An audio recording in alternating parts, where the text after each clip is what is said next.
Ezekiel 25:17.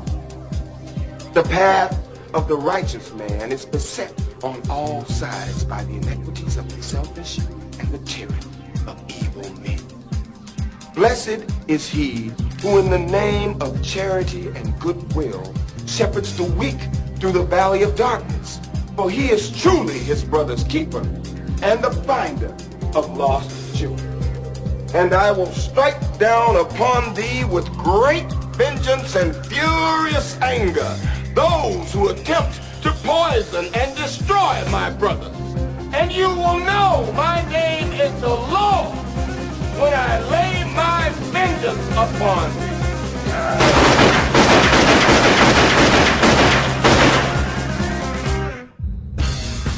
Only a Carpathian would come back to life now and choose New York.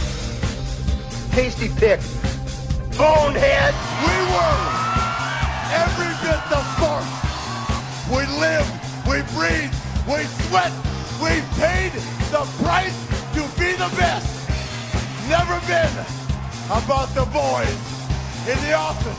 The boys that have gone out there night in, night out, doing everything they could to be the very best at what they chose to do in their life. Those boys are here tonight.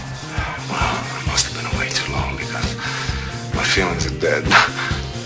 I feel no remorse. I only am who I am because I was born that way. I have a gift, and I am trying to not be selfish about it, but to use it.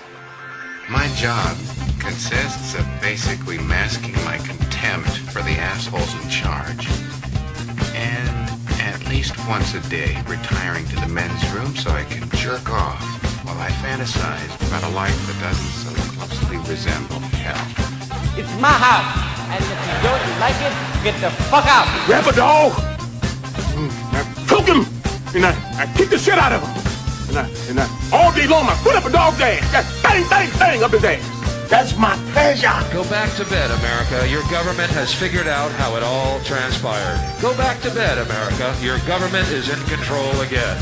Here you go, America. You are free to do as we tell you. You are free to do as we tell you. You are free to do as we tell you. Sometimes shit happens, someone has to deal with it, and who are you gonna call? Oh, you guys like to tell jokes and giggle and kid around, huh? Giggling like a bunch of young boys with a school girl. Well, let me tell a joke. And boom goes the dynamite. And boom goes the dynamite. And boom goes the dynamite. The brother's gonna work it out. Grab a dog. The brother's gonna work it out. Grab a dog. The brother's gonna work it out. Grab a dog. The brother's gonna work it out. The brother's gonna work it out. I'm just a big retard. The brother's gonna work it out. We're on a mission from God. The brother's gonna work it out. The brother's gonna work it out. The brother's gonna work it out. The brother's gonna work it out. Wait! I'm the one who says things. Grab a dog. Grab a dog. Grab a dog.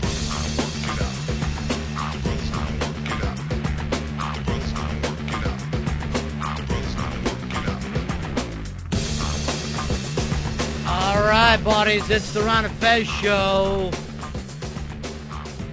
I'm Ron. With me today, Fez, the football Nostradamus Watley. Radio psychic. Hiya, buddies. Yeah, buddies. We will get into Fez's bets in just a little bit.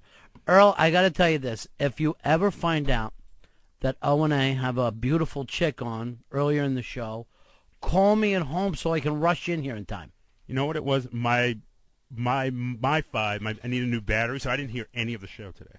Yeah, but which bummed me out. Which I should be right on that. That's my fault. True. What is the name of this Brady lady show? What is it? My Fair Brady. My Fair Brady. I watched this show only for when she gets into a G-string. What's her name, like Chazelle or something like that? Adrian Curry. Whatever. The point is this. Chazelle. When someone has such... In your fantasy. I hit pause, run a batch, and I'm done with this show. That's it. I TiVo the pause with her in a G-string, run a quick one, and move on. But if they have a beautiful woman like that, that's when I stop in with some bagels or donuts or morning munchies for everybody. Hi, everyone. Just dropping off breakfast like I usually do. You know me. I'm always here. Anything for you, Chazelle? And any early filing that needed to be done. Right. Adrian. That's her name. Adrienne, I think. You know, I watched that show and she's this really tall, kind of annoying 22-year-old. He's like 45 or whatever. So his friends are all like, what are you doing? This isn't going to last. Like anyone should care. You know, an ether high doesn't last, but it doesn't mean you don't soak that rag and put it over your nostrils, sit there and huff on it for a while. That's a good point. Nothing lasts. What?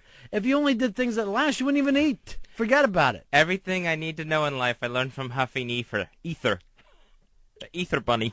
What was that? And boom goes the dynamite. Afer. All right, Fezzy, we're going to get to you because there's email after email about you and your stupid picks this week. There's just tons of them, but I thought I would just read the best, okay? And a lot of people, stupid as they are, made their bets based on this moron, Fez Whatley. It was my lock of the week over the weekend, the Minnesota Golden Gophers over Penn State. Went the complete other way. Penn State blows out the Golden Gophers. I mean, just destroyed them, and from the word get, right? I think it was 44-14. Yeah, and Penn State kept scoring on every opening drive, 7 points. Next drive, 3 points. And it just kept happening right in front of me. I'm so glad I didn't put my own money on this. All right, now, Fez, I said we just got tons of email, but here's my favorite. Fez should stick to sucking cock literally and not metaphorically. This is what you get for picking against the mighty Nittany Lions. Even the guy from Bad Boys 2 knew better. That seems a little harsh. Yeah. I don't think there's any need to panic. We're going to get back on top, people. That's what I say. Like we are going to let you ever do another lock of the week. Friday, it'll be guaranteed lock of the week. You want to listen Friday for this next weekend's lock. I'm sure this is your lock. Go, go, Gophers, watch 'em go, go, go. Just go Gophers. What a moron to bet on the Gophers. And we had to hear about their running game. You actually went deep. They quit running. I don't know what happened. And Joe Pa's a stupid old man, and nothing's going to happen for him anymore. Penn State quit turning the ball over like they usually do. And it's just beauty shop talk. It's just some old woman cackling in the corner, and no one should listen to her. I'm still at 66% for my locks of the week. And sinking fast. All right, let me guess next week's lock of the week. Go, go, Gophers, watch 'em go, go, go. No, it's not go, go, Gophers. Feels like it. It's really embarrassing. Well, you had to be happy with the big thing for you, being a big Irish fan, and they come out smoking. Why didn't you bet the Irish? Actually, in my personal betting, I took Purdue. Oh, did you really? Yes. Giving up 3 at home against the Irish. The Irish go out and destroy the Boilermakers. Unbelievable. Yeah, I didn't pick anything right in my gambling. Yeah. Well, you got one. You got one in, and luckily for you, because you had the governor's bet, and that was the big ass-to-ass bet that you got going against our buddy J-Dubs. You and J-Dubs went at it with a tattoo bet. It was really, really stressful watching that game. The Bucks should have rolled all over Detroit, much like Penn State rolled all over Minnesota. That's how it should have happened. I would say this about your Bucks, Fezzy, and I've watched every game with you. The Bucks have got to be the worst 4-0 team in history. They're awful. They're not playing to win. They don't have that fire, and yet the score falls with them. It's amazing. Just taking it, just by getting the breaks. Getting the lucky breaks this season. All 13 of Detroit's points were off of Gracie's turnovers. How many interceptions did he throw yesterday? He had 3 interceptions, and he fumbled once. What a moron. So he had 4 turnovers. Somehow 4 turnovers. They still end up winning the game, and just barely. And my ass can't relax knowing that there's a tattoo on the line. We're all sitting there at Hooters on 57th Street, and it's like less than 2 minutes. They've got to go for a touchdown, the Lions. They're like 96 yards away. And I go, Fez, don't worry about a thing. This team hasn't driven all day. They've got nothing. They start to drive. They take it down to about the 11 with what, 20 seconds left, 18 seconds? Yeah, I think they had first and goal. First and goal, and really less than 30 seconds left in the game. Throw a strike in the end zone, touchdown. Fez is disgusted, whatever. Suddenly, on the review, you see the guy sliding on the catch, and his knee was out before he had a hold of the ball. So that has to go to a judge's review up in the booth. The coach, Gruden, can't even challenge it, and I have to depend on that. Fortunately, they called the touchdown back. Then the very next play, basically the same thing happens again, except they don't review it. Right. The guy does the toes on the line. Right, not as close, but close. Close enough to scare the hell out of me, but he's luckily out of bounds, too. Oh, my gosh. Just terrible. You had one thing going for you, and that J-Dubs is the biggest loser in the history of tattoo betting. This guy is covered, Earl, with other people's logos and names all over his body of bets that he's lost on the air. I think it's the Packers are up there, the Indianapolis Colts, Redskins. His body looks like a lunchbox that I used to carry in first grade that would just have the logos of the entire league. Yeah, fortunately, I went up against a bigger loser than me. I mean, this poor kid is snake bit. J-Dubs does the Hideout Show, Real Radio in Orlando, a really good buddy of ours, one of the rising young stars, Fezzy. Well, we keep telling XM, keep an eye on this J-Dubs. If you get rid of El Jefe, put him with the right partner, get a couple of good producers, you'll be heading places with this kid. Watch the boy covered in NFL logos. That's what we always say. Dubs, how you feeling today, buddy? Oh, hi, buddies. Yeah. Oh, hi, J-Dubs. Now, Dubs, I know you had to watch this.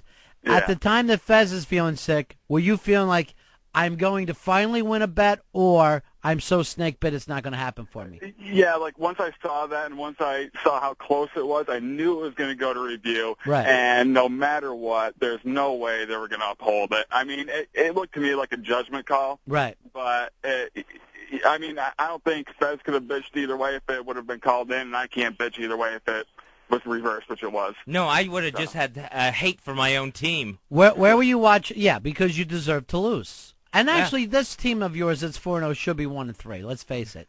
Dubs, where did you watch the game at? I watched the game at my house. And I was just jumping up and down, screaming. I actually put a dent in my wall because I have a football that I hold on to during the games. Right. Once they scored the touchdown, I threw it against the wall in joy. And like it was that first touchdown that was scored today, that day. So you were all excited, and yet when it gets called back, you felt like I'm snake bit. Yeah, and then I knew it was just over. And even if they had one more shot, and again close, but nothing.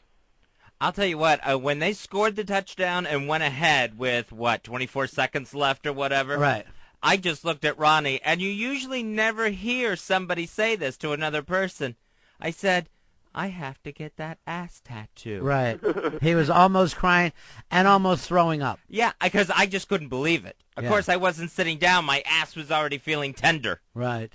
And I've never had so many phone calls at the end of a game, like while the review's going on and everything. And it was just so rude of everybody. Just right. To keep on calling me and trying to, and then my voicemail just full of, hey, I'm sorry, buddy. I tried to get through, but the line was busy.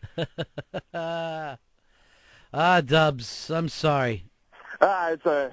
So what am I getting? Am I getting the old school or the regular? Well, no matter what, I'm going to get the butt pirate jokes for the rest of my life. Right, you got the butt pirate because you're getting a pirate on your ass. But do you want Bucko Bruce? I was thinking Bucko Bruce, and it just had a little thing underneath that says, "Hey, sailor, how about a reach around?" But that's up to you guys. I don't know what you want to do. Why don't you go with the Bucko Bruce, J-Dubs? The old school orange Yeah. logo? Yeah. All right, that'll Have the work. dagger pointing towards the hole. As normal. Or you can just get a cock in that mouth instead of a dagger. And it's just... You know what? If Just you guys point the wanna way do that, home. I'm already getting a tattoo on my ass. I'm up for getting a penis in the. Sure, what do you care at that point, right? Yeah, I mean, there's no point of half-assing it now. So, are you going to come up here and do this? Yeah, I'll come up there. I'm gonna book a flight sometime this week, and I'll tell you guys what week I'm gonna be up. All right, well, I'll let Earl work on it with you because maybe we can, help with some of the stuff and all, too. And, I'm always telling everybody here at XM how good you guys are. Although Bateman gave me, because I said Bateman and Chunks can't come. They're just awful. And then Bateman gives me the thing online yesterday. El Jefe is the problem. So I don't know. I passed that on to Elo and said, I'm just going by what the producer said, but maybe if you find Dubs another partner. That's quite the loyal producer you got there, J-Dubs. Well, I don't know what's happening with the show anymore. We're so far away. So I always thought El Jefe and Dubs, perfect combination. The funny thing is, Bateman was listening to you guys' replay yesterday, and he heard you say that. I was doing a event out at a bar, and he was supposed to come out. He got so pissed off over it being he was the problem with the show that he didn't come out to drink with us. So, maybe Bateman's right. Maybe it's El Jefe. I don't know. I always thought it was Bateman and Chunks. Yeah, I mean, if you guys had a real staff, I don't think anything else would hold you back. Right. I mean, there is a governor on the show, and I'm not sure who it is yet. Right. Bateman, Chunks, or El Jefe, but I'm going to find out which one it is and break it off there. All right, Dubs. I'll have Earl get in touch with you. We'll see if we can't help out a little bit, too. And, way to be a stand-up guy. You're not like that guy from Wisconsin who punked out Fez. Alan from Wisconsin? Yeah. Technically, he didn't cover the spread, Fez. So, and he didn't. These goddamn Bucks, they never cover the spread. No. All right, Dubs, we'll talk with you soon. Thanks for being a stand-up guy with your ass. I'll talk to you guys later. All right, see you later. Bye. And you know what, Fezzy, that's something for your boy Harry to learn from, too. That you don't try to get out and put it on somebody else like Harry's trying to get you to get your head shaved. Exactly. Yeah. You put it on the line yourself and you stick up for it. Yesterday, as sad as I was willing to get the Lions tattoo. Right. I knew what I had to do. Now, I got an email today from Don Wiki Wicklin saying about, and it was like, I think it was sent to Harry in care of me and you, about some kind of new promos that they want to cut and have done and go out to things. And what do I think? And I'm like, well, I have to wait till Friday to say Harry's not up to it because I made a promise with Harry that we'd give him to Friday. But what to say to Wiki at this point? Yeah, see, now that's all of a sudden. See, the producer should never put the host in Right. that kind of predicament. Right. Where, what do I say to the boss? I can't lie to the program director. At the same time, I can't tell him the truth because I promised Harry would give him till Friday to turn his life around. So I just wrote back, didn't get that last message, please resend. Breaking up. And acting like there's some kind of technical difficulties. All I got was the subject heading, no message. There was no body of the message included. Something's wrong. Computer's down, sorry. Right. I'll use Earl's, the battery went out bit. Earl, I would have loved to have seen Chazelle this morning. I would have loved that. Adrian Curry. Do you watch that show? I watched it once. No. So it doesn't work for you? No. I never remember when any of these shows are on. Last night I watched Breaking Bonaducci. He went off the fucking deep end. Just started drinking hard. Just is out of his mind.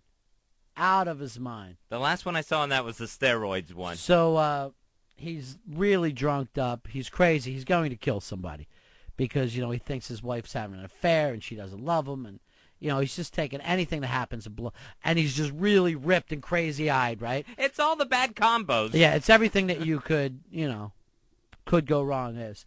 So he starts crying and with his shrink, right? The shrink looks at him, and Danny's crying like I'm going to lose my wife. And the shrink, and this is a man, right? He goes like this.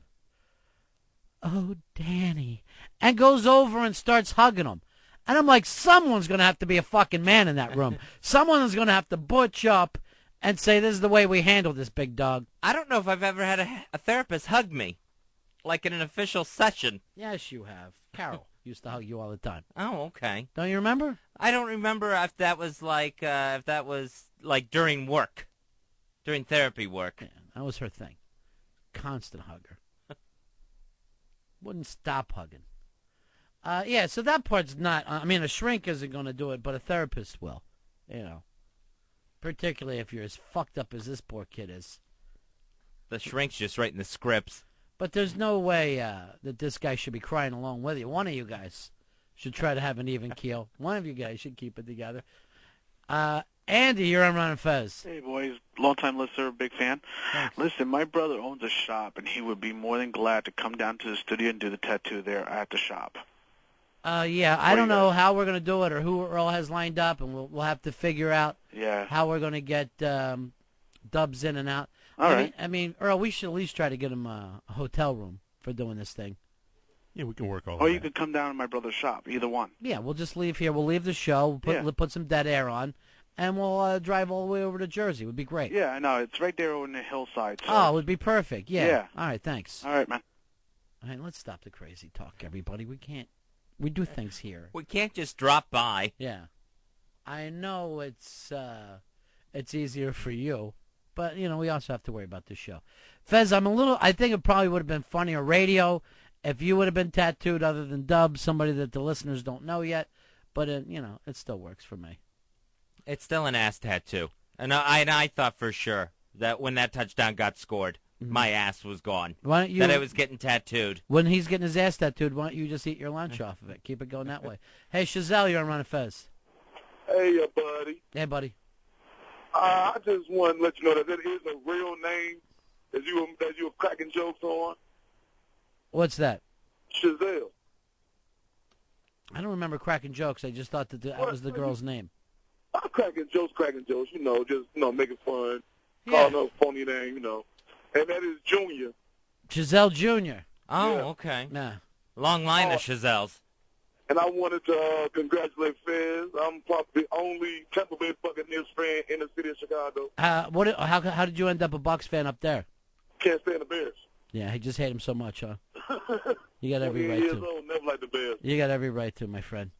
Yeah, have a good one. All right, talk to you later. This is turning into an Earth 2 NFL season. The 4 undefeated teams left. You have the Colts, which I guess everybody would expect, but the other 3 undefeated teams are Bucks, Bengals, and Redskins. I'm still not believing in the Redskins.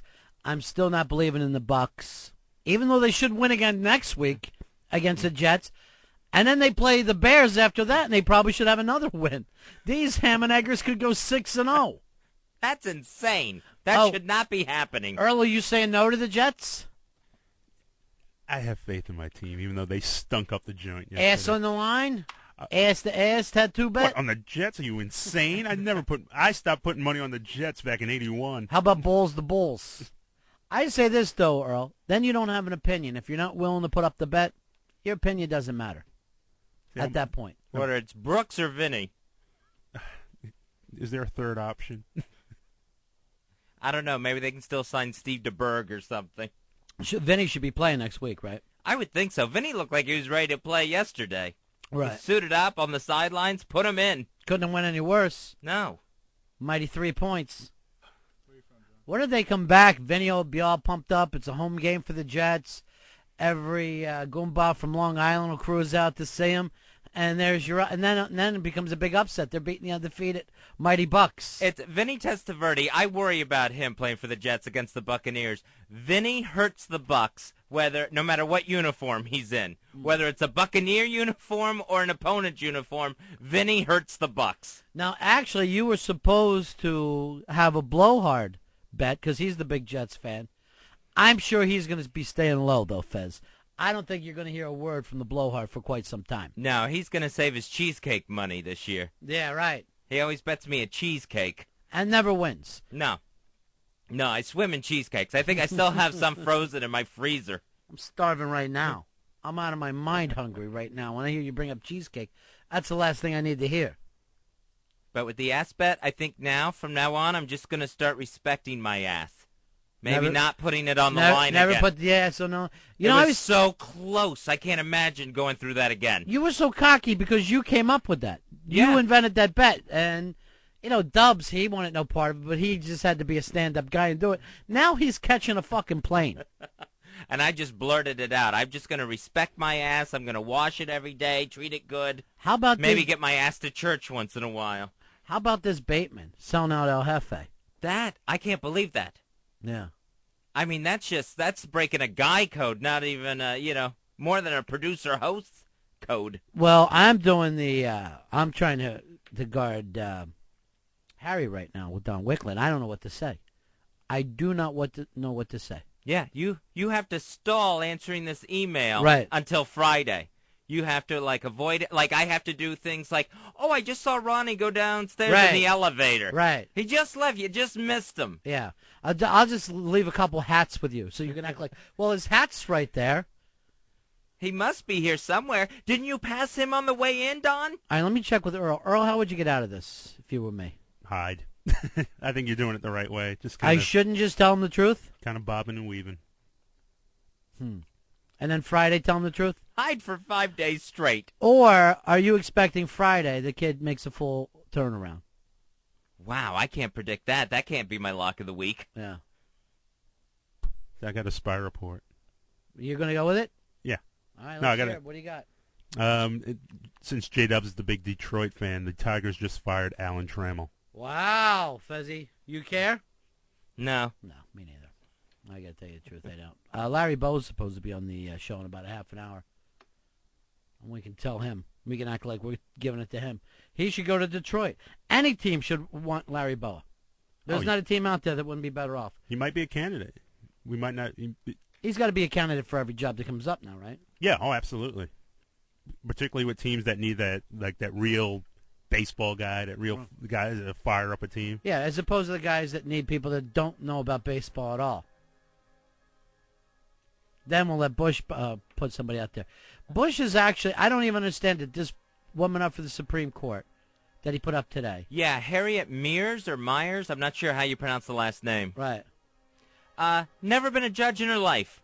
What was her job before this? She was a White House counsel, so she was part of his staff. She was in charge of the search to pick a Supreme Court nominee. So kind of like when Cheney was picked to find him a running mate and ended up getting the job. You got to be standing around the president if you want to get a good job. If you're right in front of his face, he will pick you. Yeah. If you want the job, stand right there. You know what? Most promotions happen that way, too. Most promotions, because somebody got fired, they have no idea what to do. You can see this at Viacom right now when they're trying to replace Stern. It's going to be someone who has to be, it's going to end up being the Olive and Al Duke show. It'll just be somebody who happens to be standing there. Because they're right in front of whoever's making the pick. All right, Fezzy, we got the blowhard on the line to work out this bet that you have with him this week. I've got to think that he's going to want to back out of this. Are you going to let him? If he comes to you hat in hand and says, Fez, my team is awful, I cannot bet, would you just let him go? He's a friend. I would let him off the hook. Right. You know, like if he owed me money and things are bad, I've known him for a while, I would let him off the hook. That's for this payment. I'm just that kind of guy, Ronnie. Very classy of you. So I'll be quiet while he comes to you. Don Watley, my team. Yeah, because this is going to be embarrassing for him. Right. And this is the day of your daughter's wedding, too. So this should, this is definitely a day that you're going to want to let him go. Fezel. Yeah. Fezel. Wasn't she in here today with Peter Brady? That's Adrienne Curry. What time was that? What time was it? About 8 o'clock, I think? Damn, I could have been here. How did she look? Was it amazing? I mean, all the guys are telling me it just looked great. I know there's photos here on FenderMusic.com that have been left on the screen. How does she look? Give me the whole thing. Give me the whole details. Look at. Yeah, she's terrific looking. But, oh, goddamn, is that girl annoying. I have to put the discipline helmet on her just to shut her the fuck up. But other than that, I'm with Peter Brady. She's got herself a Brady. All right, here we go. Poor guy. Blowhard? When I saw the NFL schedule and I saw that the New York Jets were going to play the Tampa Bay Buccaneers, I circled the calendar. I was waiting for this bet.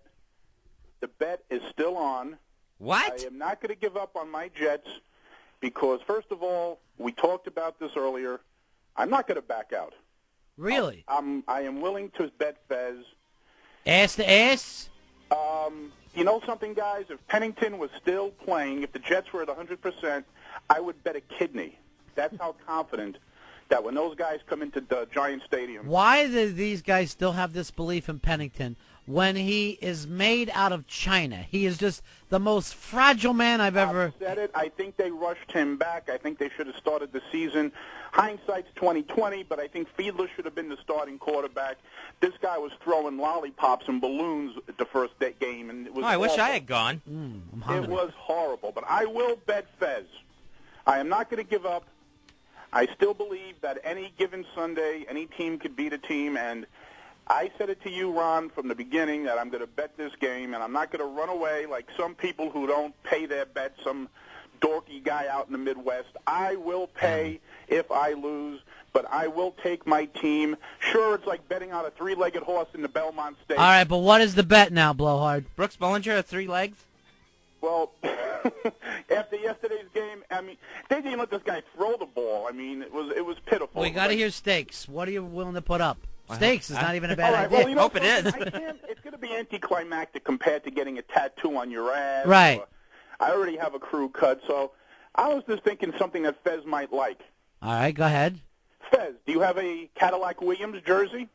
No, I do not, sir. Well, from the official NFL shop catalog, I will put up a jersey, a replica jersey, not the authentic, which is like $300, but I will put up a Cadillac Williams. A knockoff.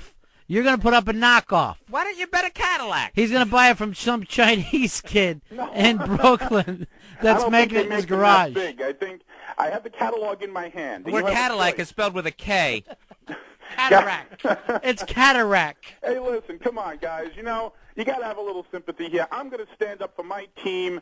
I think it's going to be their first loss. Don't tell me there's no logic to this madness, but I'm going to put up a Cadillac Williams jersey, plus just the fact that it's not an authentic but a replica. I'll throw in a case of Brooklyn beer. All right. Wow, that's like let's make a deal. Fez, what would you do for him? What do you want? How about Pennington's bandages? Something that...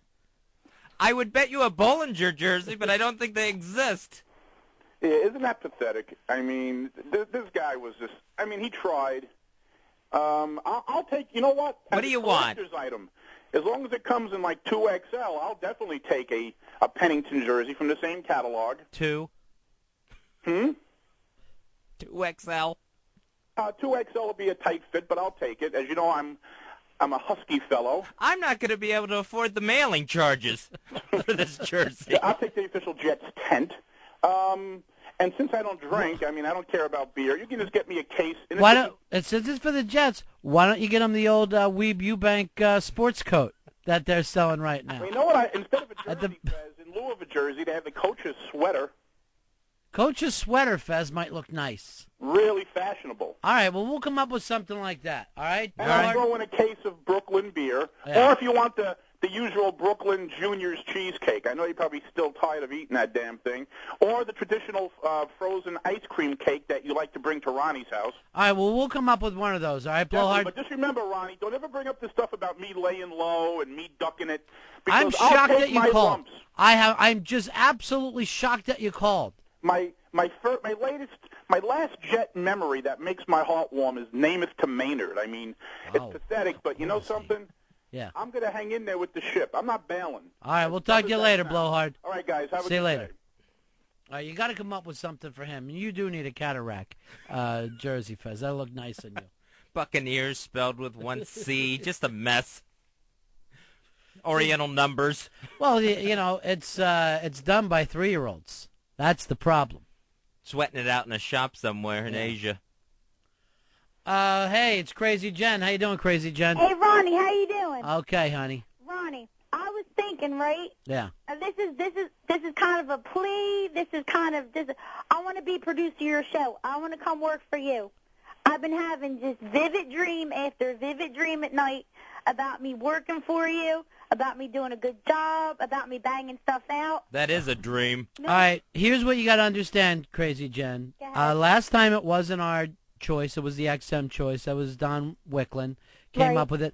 This time, and we don't know, Harry's got a week to turn things around. Right. And he seems like Ronnie, could happen. Right, and I understand, and you know what? But listen to me. That will be now between, if Harry leaves, Earl and Don Wiki Wicklin. Who's that?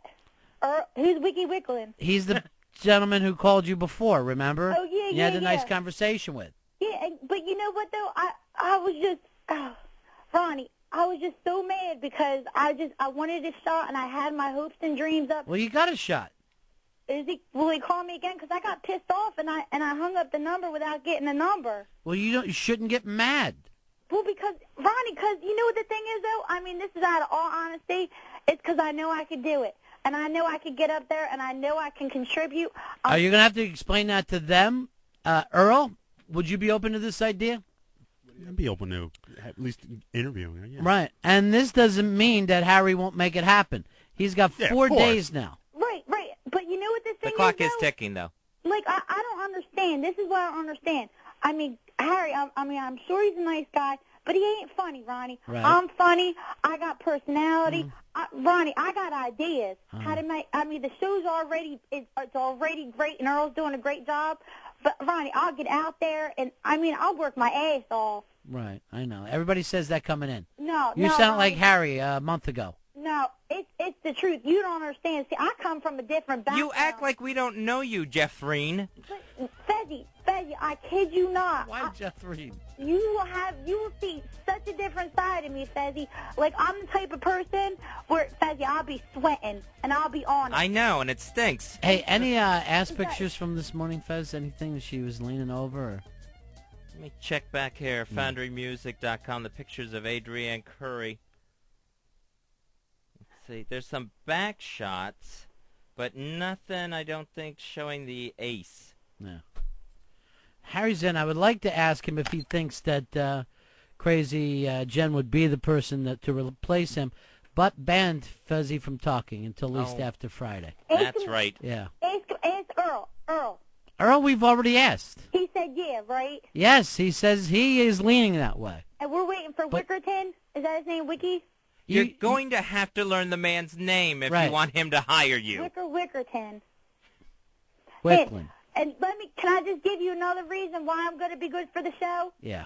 Just think of it, okay, this morning, right? Like me doing your show and me doing my teacher job, right? I was keeping those two things kind of separate, right?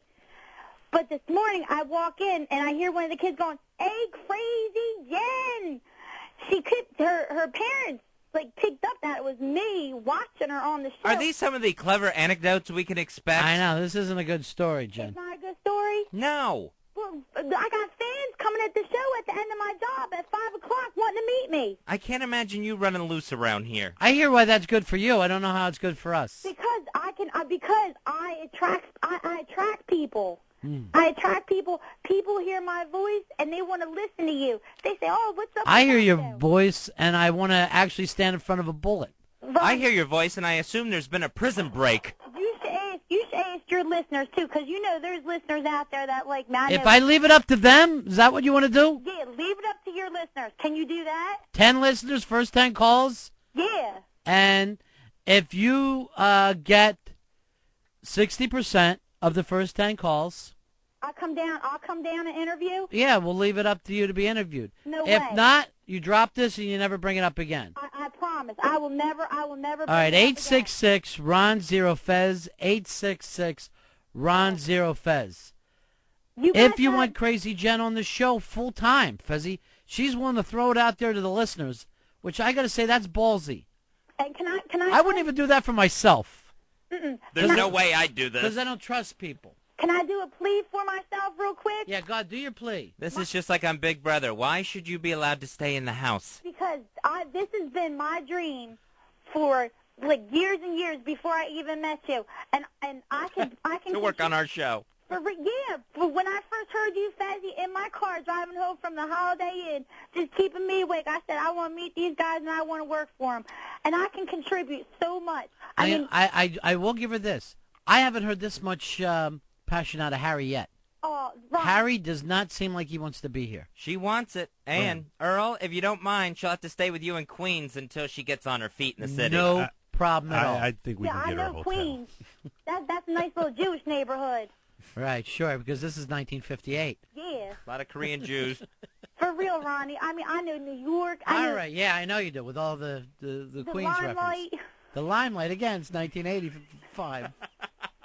I'm not afraid to talk to people. All right, hold on. We're going to let people vote on you, okay? They're afraid to listen. All right, Troy, yes or no, do you want Crazy Jen to be part of the show? I don't think so. I think she puts a mix in the things when she just calls in. I think that maybe some of the customers would be, or the listeners would actually kind of get sick of her after a while. Uh-huh. All right, there you go. That's one no. 866 Ron Zero Fez. 866 Ron Zero Fez. Troy. Do we give Crazy Jen a vote? Here's Wes. Wes, you're on Ron and Fez. Hey, she cracked me up when she got sold some bad Spanish, but I don't think she's an everyday item. All right, no again. Another no. 866 Ron Zero Fez. 866 Ron Zero Fez. Dream. It's odd that it seems to be running against her with her dream. We're taking the first 10 callers. Crazy Jen, if no hits a 6, it's over. Hey, Elmer. Elmer, you're on Ron and Fez. Hey, man, she sounds like friggin' Jamie Presley from Joe Dirt, and that just scares the hell out of me. Wow. I would definitely have to say no. No way. If If only she looked like that. But if instead of Joe Dirt. It might be better to have her on the radio than actually being a teacher, because that's scary having her as a teacher, too. She's a babysitter. She's not a teacher. Why do these people want somebody boring and not going to talk? Hey, Andrew, you're on Ron and Fez. That's 3 no's. What's going on, guys? Yeah, we bring in Crazy Jen or no? No, man. She's stabbing me in my ear just being on hold. I can't stand that voice. I wouldn't ever want to hear it on the air. All right. Here is 4 no's. Todd, you're on Ron and Fez. Yeah, with Fez working in there, I say we've already got one girl in the studio. We don't need another. She stinks, and I don't like her. All right, 866-766-0339. 866 Ron Zero Fez. Matt, what do you think, buddy? Buddies, for your old WJFK fans, please save us, spare us. She is a failure. All right, I'm sorry. That's 60% of the vote is in. It's over. Jen, thanks for calling. We appreciate it. We don't even have to wait for the polls to close in California. Yeah, we've already called the race. It's a landslide. You're out. Ronnie, can I just tell you one thing? Goodbye. That's what you can tell us. This was your idea to put it up to a vote, Jen. Yeah, and you know what, Ronnie, the thing is, though? Like, this might be all fun and games of people, like, cracking on me, and I understand bust Crazy Jen's chops, funny. But this has been a dream of mine for a really long We time. all got that point, and yet you said, put it up to the listeners. They like me. We did. You have my word that we didn't line it up against you. I believe you, but it's just a real disappointment that I would think that people would see beyond my Jersey accent. And You don't have a Jersey accent. Yeah, I do. You got a redneck accent. Unless there's a town in Georgia called Jersey. Trenton, Ronnie, I'm just like that Danny Bonaducci show that's on VH1 right now. Right now? Breaking Genaducci. Yeah, and I'm just broken. I'm broken, Ronnie. She's broken, Ronnie. And I'm trying to. It's breaking Jen's Poochie. And I don't even know what that means, but... I'm trying to pursue a dream, Ronnie. Yes, I understand. You already sold that. It hasn't been funny, but you had the opportunity to say it. We put it out there, your vote, and 60% right off the bat said no. But I don't understand who these people listening to that they think they're the playing subscribers. Me, telling some stock or paint jokes, or I don't know what he. Hey, Beth, you're on Ron and Fez. Yeah, I just don't want to hear her anymore. Yeah, neither do I. 70%. Man. I'm sorry, Jen. I try to do it as fairly as possible. Wow, Mondale didn't get beat this bad. So everybody on there thinks that Harry Elvis is more interesting than me. I don't know. I'm not going to go in that deep.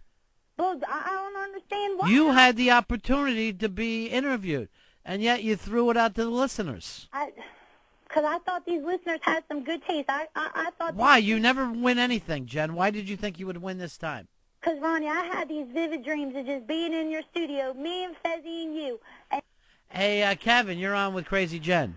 My vote would sway is depending on how she works the cock. Jen, how do you answer that one? I work with what? How I work with what? You know. Yeah, I'll work with How she whatever works I the need cock. to work with. Topless, nudeless. You want me to be around in a Nudeless. bear costume? Nudeless is what shocked me. Yeah, nudeless. That means clothed. Hey, David, you're on Ron and Fez. This woman is nothing but an annoying cunt. All right, She No, don't I'm need not. to be on the show. I'm going to take that as a no or an undecided. He's not sure.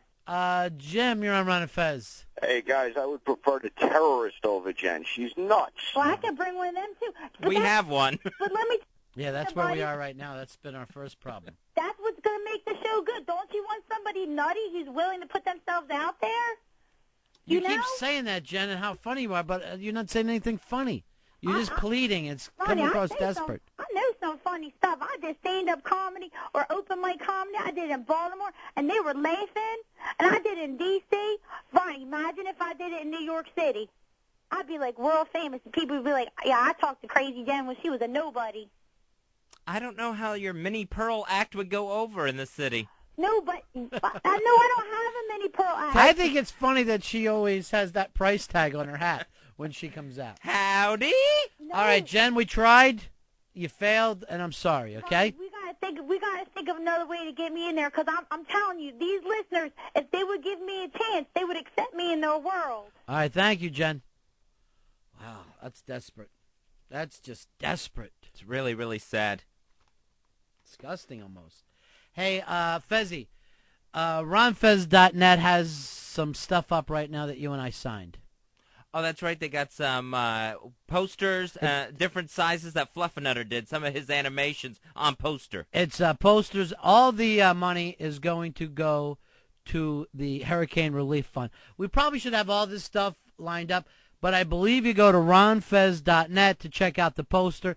Fluffernutter is a great cartoonist, and he did these posters, all the proceeds. It's like a collectible. It's a kind of a welcoming us to XM Radio. So go to ronfez.net, click on there, look for the Fluffernutter posters. This would make a nice Christmas present for somebody. I know, it's what I'm getting my parents. Are you really? Yeah, they can hang it in their family room. They love any sort of caricature of me. Is that right? Oh, yeah. There's one hanging in there now in the TV room. Don't you hate him of you, though? Oh, yes. Yeah. Yeah, because it's a big, giant head. Right. Big, fat ass. And in those caricatures, something's always weird happening with your legs. Like one leg's going one way. Well, it's all fucking Barney Google. Or they're just non-existent. The shoes are just right up next to my ass. Yeah. So go to ronfez.net. These are signed posters. I think they're like $10, $20. All the money is going to the relief fund for the hurricane. So check them out. We'll get all the information. It'll be one of the things that we should have in front of us. Tell Crazy Jen that for when we'll come and, for when she starts with us. Earl, you living with her, I think, could be a mistake. Wait, who said I was? That's what I heard on the show. No. You may get sick of each other. Yeah. Like into the first week. There's plenty of fine hotels here in New York City that we could put her in. All right, let's take a quick break. We're going to be talking a little baseball in the next hour with Larry Boa. Earl, what's your feelings? I know this is your favorite time of the year. You got to love the fact that your Yankees got in. You got to be a little scared that the Red Sox got in with them. No, not at all. I bring it on. You wouldn't have rather had the Indians get in? I would honestly say the team that I don't think anybody wanted to play was Cleveland. Is that right? Yeah, nobody wanted to play. So you wouldn't want to leave it behind. Leave the Red Sox behind. Get them out. No, I want to. In the ideal world, I want revenge for last year. I want to knock them out. All right. Well, you had the opportunity We got the yesterday. chance. Hey. Actually, Cleveland lost anyway, right? Yeah, they lost. They got swept this weekend, so it didn't really matter. Way to fall apart at the end, Cleveland, after your big run. They showed those Indian fans just walking out of the stadium as they saw the Boston score, as it kept going up 6-0 and so on. Well, the weird part was that the first two games this weekend were heartbreakers. They were both one-run games. Right. And then they just folded the tent and lost 3-1 yesterday. That's the old ball game, huh? Yeah. I mean, Indians. I mean, there's a couple of curses up this year because the White Sox haven't won since like 1917 or something. It's the Black Sox, right? Yeah, and they lost that series. People forget they lost that. Oh series. yeah, of course they throw it. That's right. All right, we'll take a break. We'll be right back. Ron and Fez. Ronnie, Fezzy, the Ron and Fez Show, XM 202. Monday, October 31st, join Opie and Anthony and celebrate 1 year of mischief, mayhem, and monster reign. Holy shit! It's the Opie and Anthony Halloween Anniversary Party, October 31st at the Hard Rock Cafe in Times Square, New York City. Doors open at 7 p.m. Hosted by Ron and Fez, live on High Voltage 202. Are you insane? Yes! With performances by Livewire, 2112, and Brother Joe's 2U, and featuring the Halloween Costume Contest. Ooh! Show up at the party in a show-related costume. Party Rock, Turkey Jerky Ben, Pat Battle, Packet of Mayo, Steve the Bear, Master Poe, Robert Reed, And you could win $500 and a MiFi. That's Monday, October 31st at the Hard Rock Cafe in Times Square. I'm scared. I'm trying not to exhale. XM Satellite Radio brings you great college football action. Wake up every morning for college football coast to coast. TJ Reeves. Hi, I'm TJ Reeves. Join me for the nation's college football show every weekday for a full hour. Nothing but college football. We'll have breaking news, highlights, interviews, and points of view from the college gridiron. XM Channel 191. Weekdays, 9 a.m. Eastern. Whip 'em Out Wednesday. Introducing Wow for Dummies, an easy-to-follow guide to get you started with Whip 'em Out Wednesday. Other people call them titties or boobs. Step 1, get a Wow sticker. OpieandAnthony.com. RateMyWow.com. Step 2, put said sticker on car, not under the hood. Step 3, drive around. Please pull up next to me, honk your horn, and demand to see my tits. Let me see those boobies. That's so sexy. Step 4, enjoy boobies. God damn it, what nice tits. You feel like showing us a little something, something. Whip 'em Out Wednesday. American League, National League, October, 8 teams, 1 champion. The 1-2 to Damon, little chopper back toward the mound. Rivera waits for it to come down, fires to first, and the New York Yankees have won the American League East for the 8th consecutive season. And so let's get set for the second season, the playoff season, the postseason, the championship season commences. A high drive to deep right, back toward the corner it goes. Sheffield looking up, grand slam, Johnny Damon. XM Radio has you covered. Play for play, pitch for pitch. We won't quit until they pop the cork. Swinging a ground ball, stabbed by Polk. He has it. He underhands the first, and the Boston Red Sox are the world champions for the first time in 86 years. MLB on XM Channel 175 and MLB Espanol Channel 190. The official satellite radio network of Major League Baseball.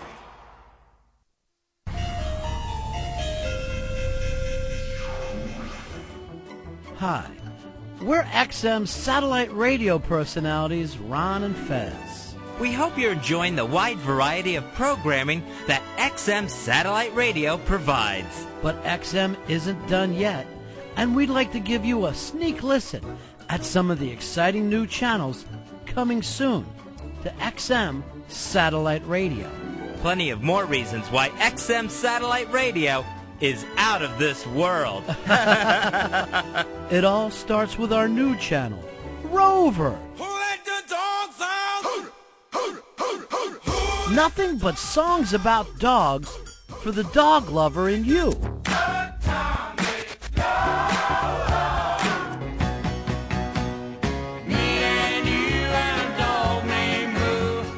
Rover, man's best friend on XM Satellite Radio.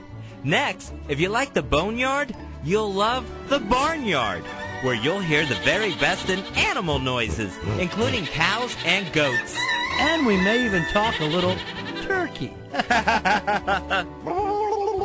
Here's something for the real heavy metal fans.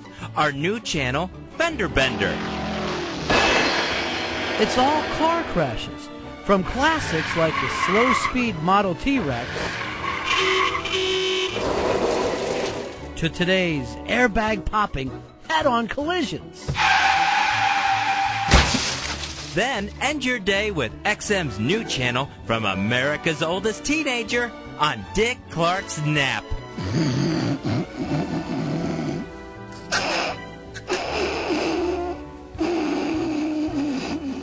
24 hours of nothing but Dick Clark snoring. Oh, that's making me sleepy. Well, I better get this little guy to bed. We hope you enjoyed this preview of what's coming soon to XM. And stay tuned for when we announce even more great additions to the XM family. And remember, at XM Satellite Radio, you can never be too specific.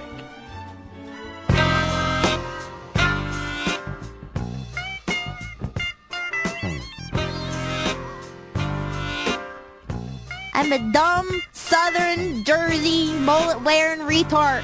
I know you are, Jen, and you got blown out in the election today. I'm sorry to hear about it.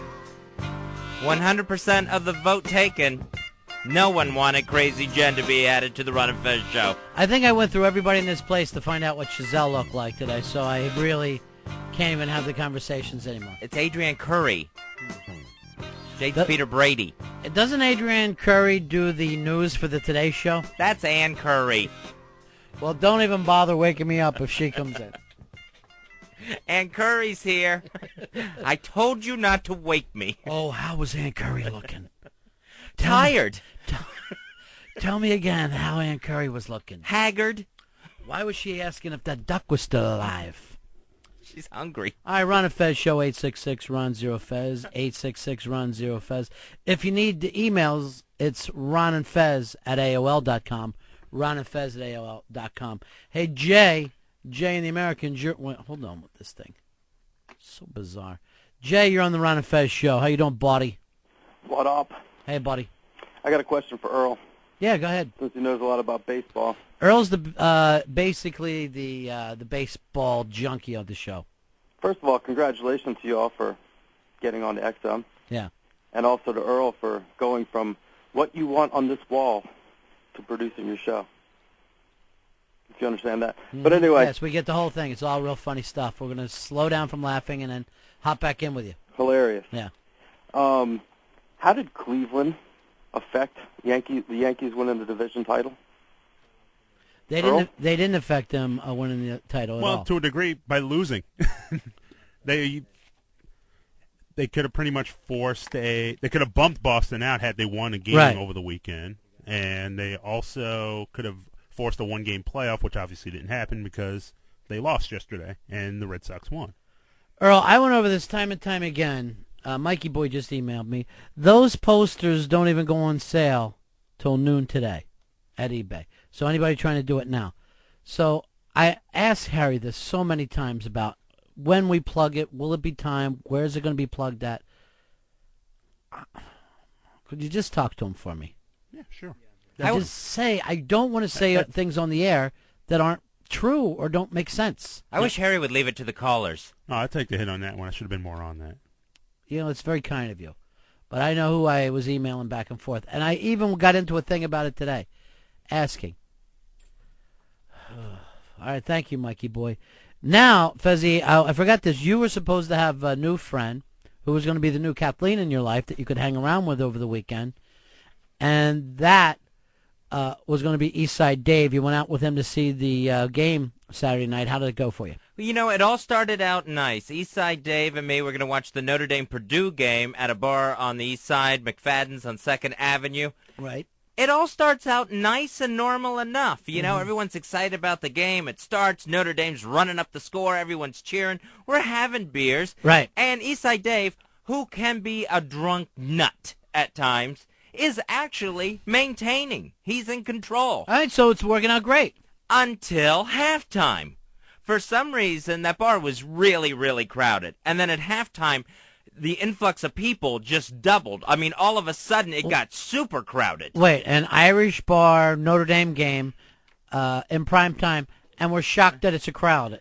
So, and people just kept piling in, and it was shoulder to shoulder. Right. I mean, and I was just focusing on the game. The third quarter had started. I'm just focusing on the game and not my own claustrophobia. Right. And I was fine. We had a decent spot by the bar. I had tipped the bartender, so we're getting drinks handed to us. No problem there. Eastside Dave can't handle the crowd. Starts going crazy, starts losing it. He has to get out immediately. We have to go. Now, none of this during halftime. right? You know, when we could have made an adjustment. Yeah, where we could have walked down 2nd Avenue to another pub or something. He's losing it during the third quarter. We have to go, and he's insisting, he's demanding we go to this other place that he knows, and he's guaranteeing that we can sit down and we can get something to eat there. Because he wanted to eat stuff, and, you know, and they had a buffet that he couldn't get to. So we go out. I said, all right, fine, let's go. He can't find it. We're in a cab. We're going east side. We're going west side. We are all over the place. He cannot find this other bar. How can you not find an Irish bar on 2nd Avenue? It's almost impossible. He took us off of 2nd Avenue. It's like saying I can't find an Irish bar in Dublin. And he's talking crazy to the cab driver. He's on the phone trying to get, you know, information. He's making no sense to the operator. I made the mistake of following him out the door, thinking he knew this other place. So he's not your new Kathleen from the Bronx. There is no way. Because she was always organized, kept you in a fun, safe environment.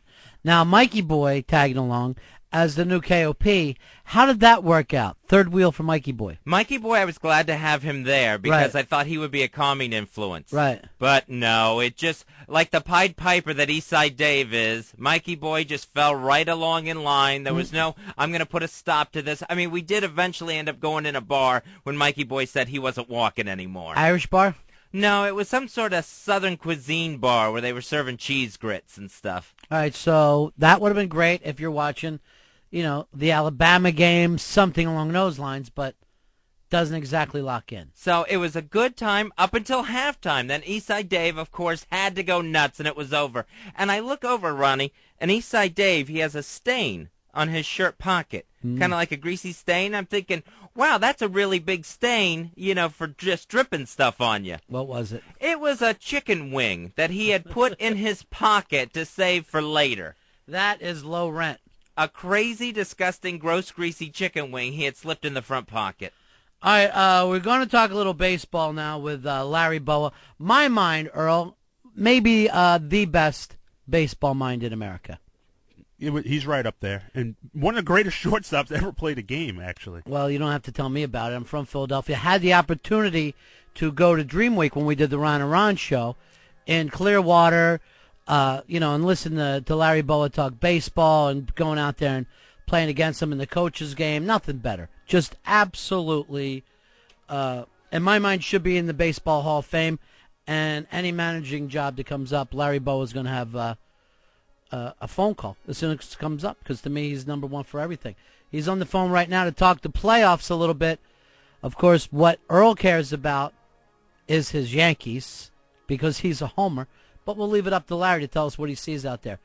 Larry, welcome to the Ron and Fez show. How are you today, What's sir? up, guys? How you doing? Good to talk to you again. How's everything? Good. Everything's going well. Now, getting ready for these playoffs. Now, after 162 games, I think what most of us don't know that are baseball fans is it's got to be the longest season for anybody.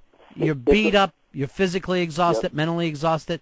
Does something kick in this time of year? Yeah, there's no question. But it is the longest season in baseball. But the thing that makes it very unique than others is they don't dilute the product by bringing everybody in the playoffs. You have to earn your way here. So none of these teams really backed in. There was one team that had a very easy division to play in, but you still have to play 162 games. But once the season's over, you do. It's like a second wind. The weather gets a little cooler. The heat and humidity's gone. So when you step on the field now, you get that little brisk air in the fall, and you know you're playing for something now. I mean, you were playing for something for 162 games. It was more of a long race. This is now a sprint.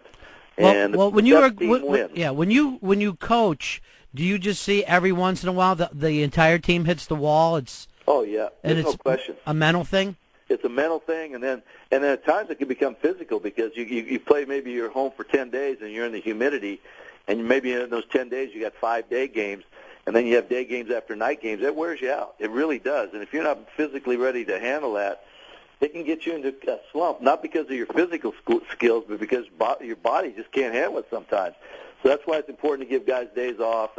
But it's a different game now. It's like okay, my battery's recharged. This is what it's all about. We played this long season, and now we're in a position where we can wear the crown because I don't think there's a dominant team in this thing. I think anybody can win. Each team has its flaws, but it's going to be good for baseball because, usually when the playoffs start, you look at a team, you go, oh, man, they're going to walk through this. Right. Look at this lineup. But I don't think you have a team like that, including Boston Red Sox and the New York Yankees. They both have some flaws in their armor right now, and I think that they're going to be exploited, and it's going to be fun to watch who the last two teams are that are going to be standing. But it is a good point you come up with. It's a marathon, and then the ship gets settled with a couple of 100-yard dash heats set up. Exactly. And usually, good pitching, and if you make all the plays defensively, you got a chance of advancing. And you very seldom see teams that are going to slug it out. But you do have a team that's particularly the Red Sox in Boston. They put up runs quick, and that's a team that if they get anywhere, it's going to be because of their offense. So if you look at this, if you had to pick them right now, what's the World Series? If I had to pick right now, and I've been going over this thing, and I said to the people that I've been doing these interviews with, I think anybody can get there, but I've narrowed it down to two teams. I picked the St. Louis Cardinals and the Los Angeles Angels of Anaheim to be in the World Series. Wow. I don't have the Yankees, and I don't have Boston. So, and the reason I picked those is I just feel that those two teams can beat you in so many ways. They can. The Angels are basically a National League team. They hit and run, they squeeze, they steal. They do all the little things that you need to do if your big boys aren't swinging the bats. And you need that kind of diversity in your lineup because it's easy to wait for three-run homers, but they don't always happen all the time. You got to be able to create some runs. And I think Socia, the manager of the Angels, does that very well. And, of course, Tony La Russa with the Cardinals has done that throughout the course of the season. So those are my two picks, and it's going to be interesting to see. But, again, they could very easily be the White Sox in here. I mean, it could be the Yankees, it could be Boston, but I narrowed it down to those two teams. Earl just walked out. He's a Yankees fan, our producer. Okay. Hey, what kind of shape do you feel like baseball's in right now? Do you think we need any big changes in the game or go back to some traditions? Well, I think baseball is definitely, with the races they had this year, is definitely a sport right now that's really on the rise. But there is a but here. Mm-hmm. They got to take care of this drug thing. They have to take care of this. It's got to be a stricter. This testing's got to be much stricter. The penalties have to be stricter. Once that is fixed up, I think this sport right now is ready to take off because they're going to have these world games that they're going to have in right before spring training or right during spring training. So once they get the steroid situation has sort of tainted the sport. Even though when I say we, the baseball has drawn more people this year, it's still in the back of people's mind. Is this real? Is this fake? Is it an asterisk by this record?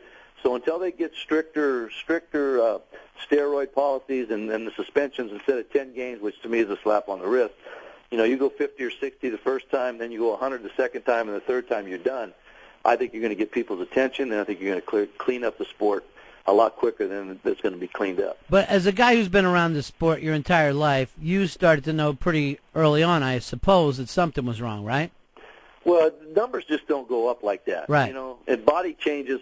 When you go to spring training and you see a guy on another team that weighed 175, 180 pounds, and he comes in at 225 and he's not fat and he's got all these muscles, you're saying, wait a second, I'd like to get on that diet maybe and see what happens. But and then you have the smaller ballparks which are going to enhance home runs, but you see little guys hitting home runs to the opposite field that gets your attention real quick.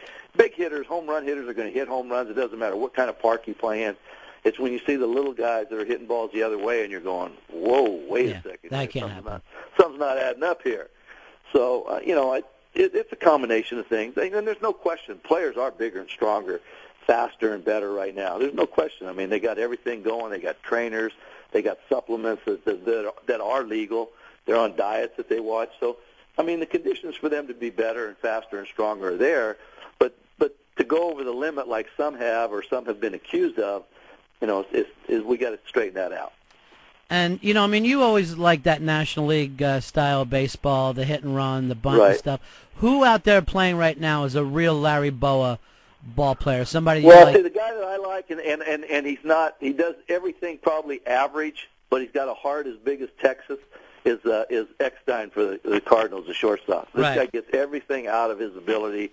I mean, he's unbelievable. And I like the second baseman for the Braves, and Giles. He's another small guy that gets the most out of his ability. So those guys that really, when you grade them out, you go, oh yeah, this guy he's got an okay arm, Right.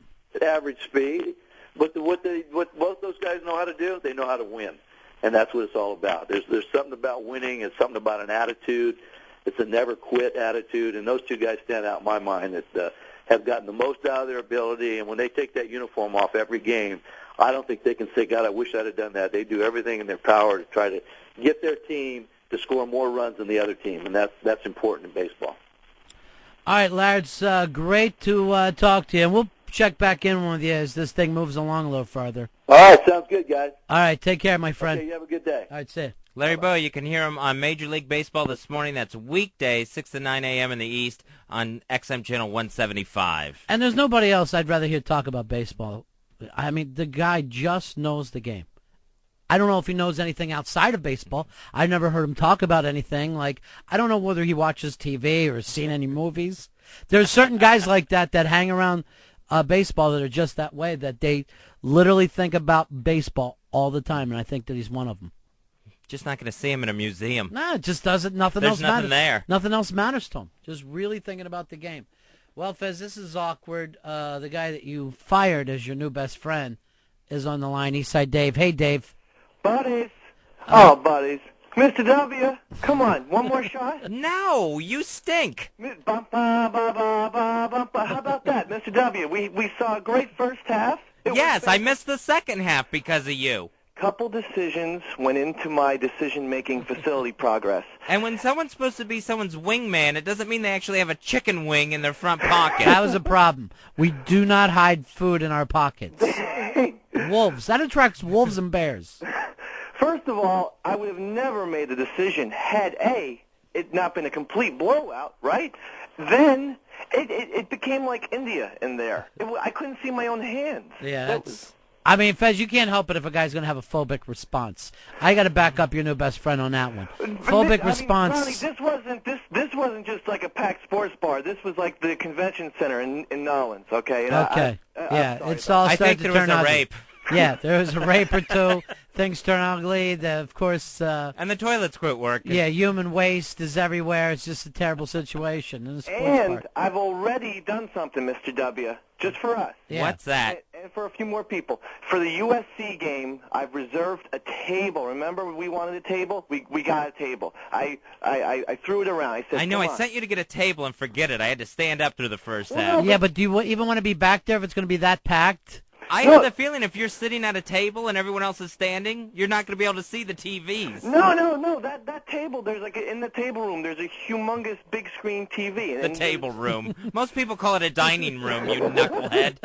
All right, I don't know. He sounds fun, Fez. Come on. And I'm just so glad Notre Dame has a bye week, so I don't even have to worry about this weekend. Right. You remember, let me just add this. You threw the gauntlet down on Thursday. You have to reserve the tables the Monday before the game. In other words, next Monday I'm going to reserve, but I already called them and said, well, please, I made reservations to reserve the tables on Monday. How about that? I'm nervous because I didn't even have Mikey Boy to reel you in. Oh. You were loose on the streets. Oh, Lordy. Well, it's confusing on the streets in New York sometimes. I'm from Jersey. Fez, why don't you take him down to one of your East Side leather bars where you could just hang out there and there's always room? You think it's crowded there. Yeah. And it was great, Mr. B. We met this guy who you probably would have wanted to punch Now, in the here's face. the weird thing. I watched the same game from my own home and loved it. Just had a terrific time, had some food. But at any point did you just wander into the streets looking for another place to watch it? That's why I like watching at home. But I'd rather watch any game at home rather than even go to a game. But you would have never met Stephen from Rochester. Remember Mr. W, who sounded right out All right, now we're into that inside joke things that you and Fez have. Yeah, you didn't hear me mention Stephen from Rochester.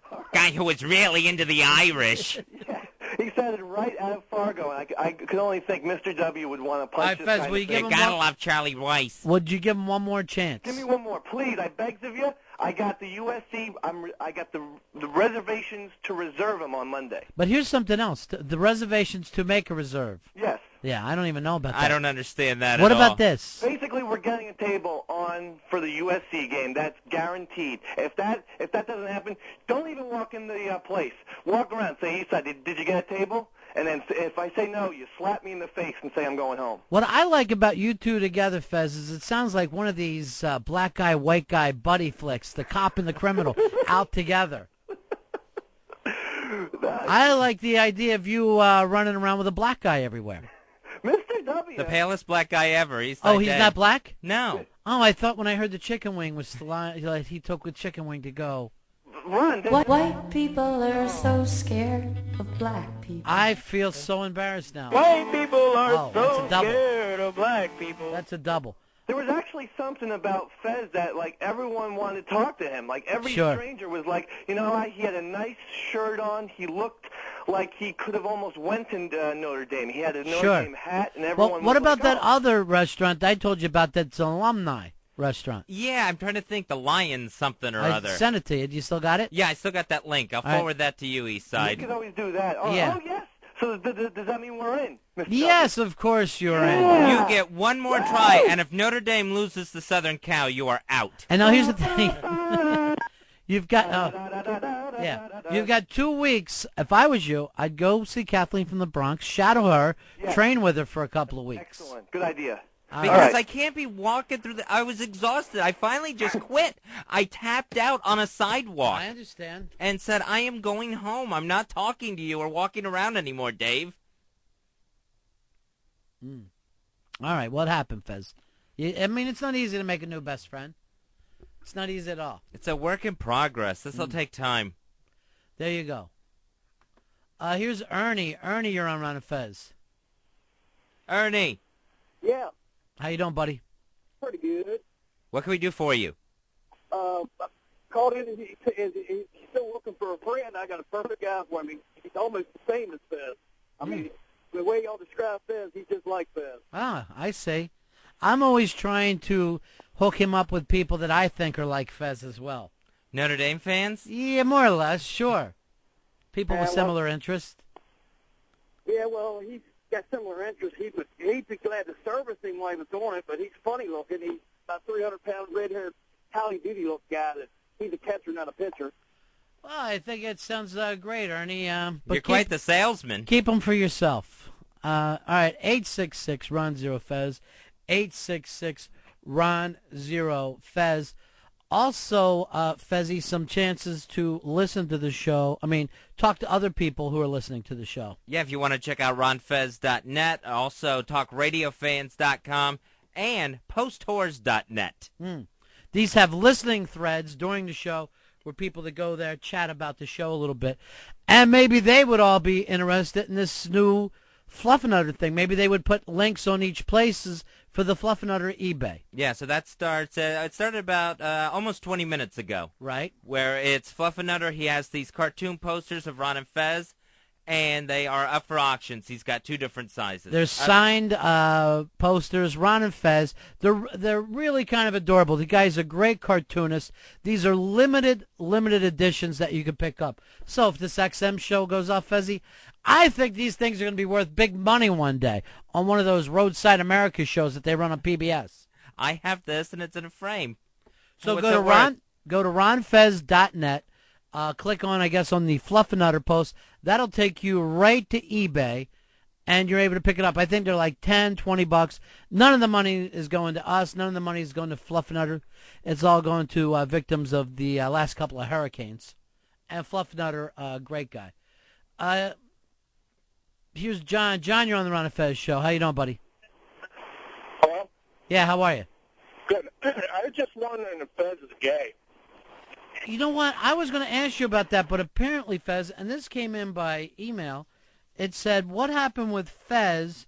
I know he used to have a fiancée in Niagara Falls, Canada. Email? What the hell is an email? Is that something the postman brings? No, it's not, Fez. This is, And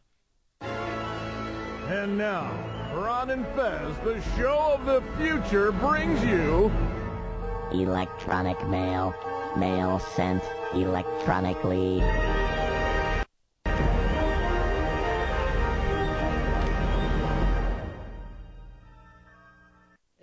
This is from Denise. It's under Fez Gay. Back in New York, Fez had a fiance in Canada. What happened to her? It's a trial separation. I know. Really? Yes, I usually don't talk about my personal life on the air, but it's a trial separation going on right now. Long-distance relationships rarely work out. I thought I was going to try it. This one also came in for us. It's from a Jennifer, and it says, "Hey, Ron. Hey, Fez. Watching Curbed last night, and Larry was confronted in the bathroom by a guy in a wheelchair. The guy rolled into the restroom as Larry was leaving the handicapped stall and told Larry it was his stall. Larry said that the other stalls were taken, and frankly, he didn't think he'd ever seen a handicapped person in the restroom before in his life. I got to back this one up. Now that I'm thinking about it, I don't think I've ever seen a handicapped person using a public restroom." She says, "Anyway, I was wondering about that because one time there was a line at the ladies' room, but the handicapped stall was vacant. Someone came in and went by the line to that stall, and when she passed to us, she says, 'It's equipped, but not reserved.' That sounded reasonable to me, so from then on, I've had no problem with people using that one. They're usually cleaner, more spacious, and having their own link." I'd like to think what most people think of that issue, especially the disabled. All right, 866-RON-0-FEZ, 866-RON-0-FEZ. That's 866-766-0339. I go out of my way not to use the disabled person's stall. If I go in there and the handicap stall is available, I will use it. I will go. You know I only use stalls anyway. Right. But what if somebody comes in after you, they need to use that bathroom immediately, they're in their chair, and you're in that stall? When you could have any of the, let's say, 7 or 8 stalls, you're using theirs. I would try to finish, obviously, as soon as possible, but I don't think, it would be like me waiting for if all the stalls were full, it would be like me waiting for that person to finish. The handicapped person would just be waiting for someone to finish using the handicapped stall. How do you know that they have the same problems for you? Perhaps these people don't have your abilities to withhold and hold on. It's the same way as how many times you pull up in like the shopping center, that handicap, there'll be 2 of them there. It seems like I think I can get in and out of here before they get back. But they need that space. Well, then what they would need to do is actually put the sign, $250 fine for using the handicapped stall. As long as it's not prohibited from being used, it's open to everybody. It's an excellent point. I don't know whether it's open to... I always assumed it was open to everybody, but I don't see the fine on there. That is a good point. I would think if you're not supposed to use it, like if it's just strictly for handicapped people only exclusively, there would be a sign saying, hey, if you can walk, don't come in here. Now, is it more of a, do you enjoy it for the same purposes, the spaciousness and all? It's luxurious. See, I don't like... And it's cleaner. I don't like sitting next to those rails because it makes me think about, what would it be like not to have that use and need those rails. It's the same way I don't like if I'm using a shower that has the rails on it. It kind of makes my spine tingle a little bit. Kind of makes me ache. I use them. I lean on them. All right, here is, you need it. You need, maybe you need more brand if you feel like you have to lean like that. Hey, Steve, you're on the Ron and Fez show. Hey, guys. Yeah. Listen, on Curb Your Enthusiasm yesterday, the handicapped guy at the end of the show came out of a regular stall. So Larry David laced into him. All right, now that's just a TV show. What do you do in your real life? What do I do? I'm a mailman. Don't even fucking remind me. All right, no, that's not what I mean. Do you use the handicapped stall? Oh, hell yeah, man. Yeah, you will use it. And because it's like Fez says, it's bigger. All right, but let me put it this way, Fez. When you use that and there's extra stalls available, I say you're wrong and it's immoral. I say, okay, every stall's used up and you feel like you're going to be in and out of there. But when you've got 8 stalls to use and you use the only one that guy could use, that's wrong. At that point, it's first come, first serve. No, it's first come, first serve if every one of your stalls is used. You have the opportunity to use 8 different things. This guy has the opportunity to use 1. So I'm going to say I would agree first come, first serve if that stall was the only one available. If I was going into a building and they had steps or an elevator, and I took the elevator up to whatever floor, and a handicapped person came along who needs only the elevator, there wouldn't be anything wrong with that. He would just simply wait for the elevator to come back down. Only if it was a handicapped elevator would he have the right to it first. That's just a normal elevator. I'm saying that stall is you have the opportunity to use one of 8. You have 8 choices, really 7 of 8. He's got 1 of 8, and you've taken his only choice. Hey, David, you're on Ron and Fez. Hey, Ron. Hey, Fez. How you guys doing? Yeah. Yeah, I'm a truck driver, and I'm putting into a truck stop as it is right now. Mm-hmm. And I'm going to one of those stalls, handicap or not handicap. Too bad. There's not enough stalls in these restrooms and these truck stops. And some of these regular stalls, they're pretty much nasty and dirty, and the handicaps are actually a little bit cleaner. So I always get the handicap. All right. I'm going to tell you why the handicap is cleaner. Because more people like myself refuse to use that stall. So the other stalls are going to be used 6-7 times more than the handicap stall because they're only going to be used by people who need it and selfish people. People like yourself, Fez. Maybe tidier people. But why? Because it's not being used as much. It's not that people who break the rules are somehow tidier. Hey, Dennis, you're on Ron and Fez. Hey, how's it going? Hey, buddy, what's up? I'm in a wheelchair, and I never think anything other when I see somebody come out of the handicap stall. Yeah. Unless all the other ones are empty. Right. The other ones should be empty before you use it, Fez. But it's not our fault that able-bodied people are shit all over the toilets. Yeah, and I mean, and the fact of the matter is, most public restrooms are pretty nasty. But I think most people have it in them to go, I'm not going to use that handicap stall in case somebody comes in and needs it. Right. To me, I think it's kind of rude to use, even if it's not illegal. But in the back of my mind, I think of it the same way I think of the parking space. Where you're not going to use it at all. Yeah, I just wouldn't use it at all. And just like at no time did I ever think, hey, I'll use that parking spot to run in and out. Because to me, it's just not available to me. I mean, the fact that, people act like, oh, it's not fair if they get a bigger toilet. The guy doesn't have any, use of his limbs, his legs or whatever. Same way with parking closer. I feel like in the bad luck thing, I've had a lot of good luck. Why not be a little bit classy? I've noticed that in some shopping centers, at the handicap spots, they'll put them like far away from the store, but like down at the very end of the sidewalk, where it's almost like if you're going to get a space up front, you're still going to have to do some wheeling to get to the front of the store. Most of them seem like they're right up front and in a good position. And, it's only the, last 20 years that we started building ramps for everything. Yeah, I use the ramps, too. Here is Andy. You're on Ron and Fez. Hey, Ron. Hey, Pitchbag. What I was wondering, because, handicapped people use those stalls, right? What if you use that and you catch it? Are you worried? See, I'll go the other direction. I consider them handy-capable. That's the name I use, handy-capable. I never think I'm going to catch crippledness, so I wouldn't go in there at all. Or instead of handicap, I'll come up with more of a nickname, just like call that person Cappy. Hey, Cappy. Hey, Cappy, what's up? To let them know, hey, let's have some fun.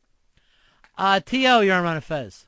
Yeah, guys. I love using the handicap stalls because you have more space to do everything in there. Especially when I go in there with my Coke. You know what I mean? You're not fumbling. You're not fumbling over. Right. It is very. I mean, there should be even some kind of a Coke stall where it's got a decent table lined up and kept back a little bit from the toilet because nothing is grosser when you have to do that rail off the back of the toilet or the top of a urinal. Not that it would ever stop me or anyone else with a problem. Again, it's a disease. See, if they just didn't make the handicap stalls so irresistible. I call it Bonaducci's disease. Or BD's. Jace, I don't know whether you're doing this to shock Fezzy or whether you really mean it. No, because I go to stalls in a bathroom. But why not leave that stall open for somebody who needs it? If no one's using it, then no one needs it. At that moment, while you're in there trying to push through whatever grossness you're doing, This gentleman might have to come flying in off. Here is Jason. Jason, you're on the Ron and Fez show. How you doing, buddy? Go ahead, Jason. Hey, Fezzy. I agree with you. I really think that we should use the handicap ones. I'm a truck driver. I go to a lot of truck stops all the time. And the first, second, third stalls, they're always pissed on because truck drivers don't want to wait. And the last stall, it's all the way back in the corner. Nobody ever wants to walk that far. So, it's a lot cleaner. It's a lot better. And it's not that nobody wants to walk that far. It's that people are generally good. People are generally good and believe in blessings and curses. And I have the feeling that if I was God and I looked down and I saw healthy people using that stall, I would think, oh, yeah, bitch, how would you like to use it for real? Maybe I'll start and fuck around with your feet or your tailbone. How would you like to deal with that? I need my tailbone. Not that if I was God, I would constantly be looking down in the stalls where men were going. But I'm saying if it came up, like in my crystal ball or giant snowball that God uses. Here is Brian. Brian, you're on Ron and Fez. Hey, fellas. Hey, I rarely ever use the handicap stall because as a rather shorter guy, I'm about 5'7", my feet don't not necessarily always touch the ground. Sometimes they sway. Yeah, they go up a little higher, more of a throne. Yeah, you need that push-off. Makes me feel even more handicapped and short than I really am. Right, you just feel now like a dwarf. Yeah, that's right. All right, punch it out there, See you later, bro. Like you're on a swing set, taking a crap. I mean, it's the same way of using the kids' urinal. I wouldn't use it unless every other urinal was already being in use. Then I would go down and use that one. That one I use. Right. But, again, it's the same kind of thing. Not as disgusting, but if a little kid comes in there, they normally don't have your abilities to hold back. You seem to be more antisocial than I thought. I would have had you more for a people person. Hey, Amanda, you're on Ron and Fez. Hello. Yeah. I think that, okay, you got the handicap parking spots that are illegal to use. You will get a fine for it. You're not going to get a fine for using a bathroom stall. Yeah, you know what? It never occurred to me that you're right about that. That is not a law. I had no idea. It's not against the law to use a bathroom stall. Yeah, it is, considerate to not use it. I will agree with that. But why not be considerate? What is wrong with being considerate in this world? There's nothing wrong with being considerate. But you know what? If that stall is open and there is not a handicapped person in there, use the stall if you want, okay? They can wait just like everybody else has to. All right. Thank you very much. Again, I don't know if they can. The difference is, and I'll go back to this, and I don't know why anyone can't pick up on, we normally have a lot more options. And let's say the bathroom down here, I think there's 4 or 5 different places. Plus there's the urinals. Remember, they can't use the urinals as well. Right. So if you're looking at, let's say, a sports arena, when you walk in there, Fez, you have 15, 20 options. This guy has one. You're taking up his one option. This came up from our buddy Laszlo, and it says, at the Giant near his house, there's 2 spaces next to the handicap spaces that are reserved, and this is at a shopping, what would that be considered? Grocery store? Grocery store. Reserved for pregnant mothers. It's a barely readable sign and nothing planted himself.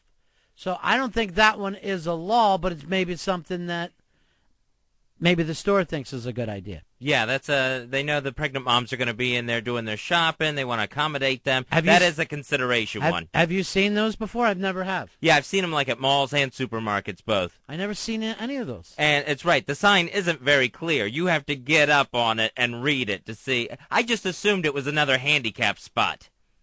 Or some places will have some spots reserved for police officers. Well, that's the whole different deal. Hey, John, you're on Ron and Fez. Hey, what's up, buddies? Yeah.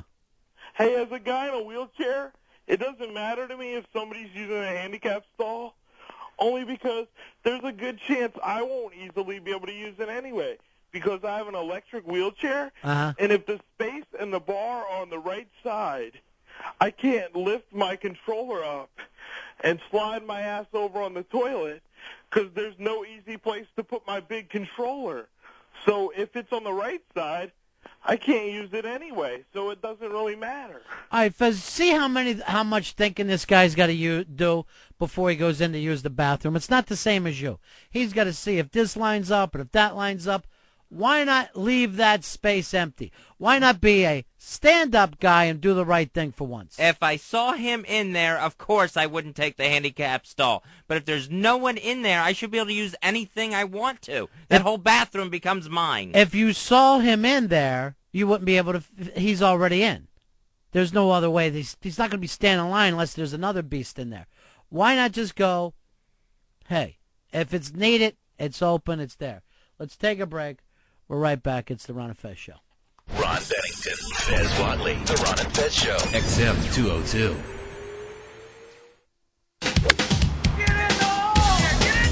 The PGA Tour Network, XM Channel 146, plays home to the best pro golfers in the world. Phil Mickelson shoots 68 today. PJ Singh wins number. All the biggest names and all the greatest moments from the PGA Tour. Tournament record, Tiger Woods, 2005 champion. Can be found in only one place, live and right here on the PGA Tour Network, XM Channel 146, radio to the power of X. This is apparently a very simple crime to commit. All one has to do is buy multiple Metro cards, stand at the turnstile. What the fuck is your problem, man? It's the Opie and Anthony Assault on the Media contest. Every month, the biggest pest will win a MiFi portable XM radio and other great prizes. Plug the Opie and Anthony show on live TV and be creative with it. But don't touch the reporters, don't curse, and please don't be stupid. For examples of perfect assaults on the media, go to opieandanthony.com or foundrymusic.com. Artist Confidential. The new fall season debuts today with Def Leppard.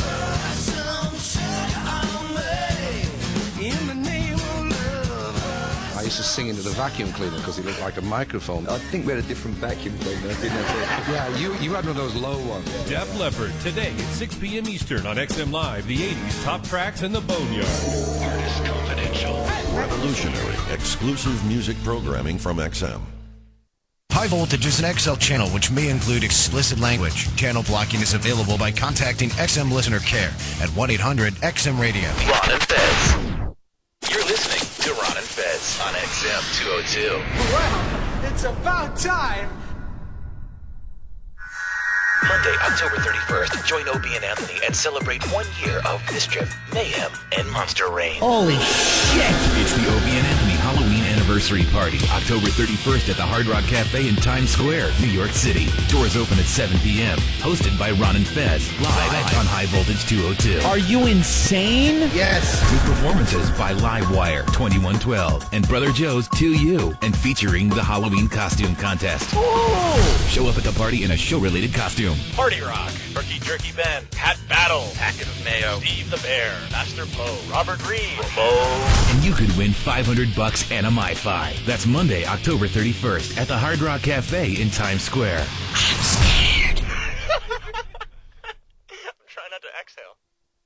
Whip 'em Out Wednesday. Introducing Wow for Dummies, an easy-to-follow guide to get you started with Whip 'em Out Wednesday. Other people call them titties or boobs. Step 1, get a Wow sticker. OpieandAnthony.com. RateMyWow.com. Step 2, put said sticker on car, not under the hood. Step 3, drive around. Please pull up next to me, honk your horn, and demand to see my tits. Let me see those boobies. That's so sexy. Step 4, enjoy boobies. God damn it, what nice tits. You feel like showing us a little something, something. Whip 'em Out Wednesday.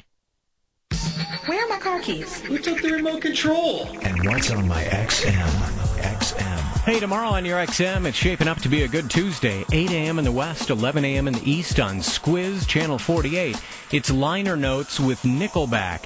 The members of Nickelback stop by Squiz to break down songs from their new CD, All the Right Reasons. By the way, that's in stores tomorrow. Plus, the band speaks about the good and the bad of putting together a new album. It's 8 a.m. Pacific, 11 a.m. Eastern on Squiz, Channel 48.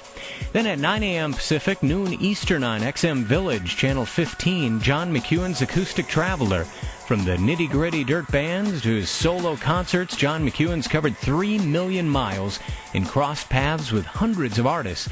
Tune in as he shares recordings from his private collection of familiar artists from their early days and from unusual live performances.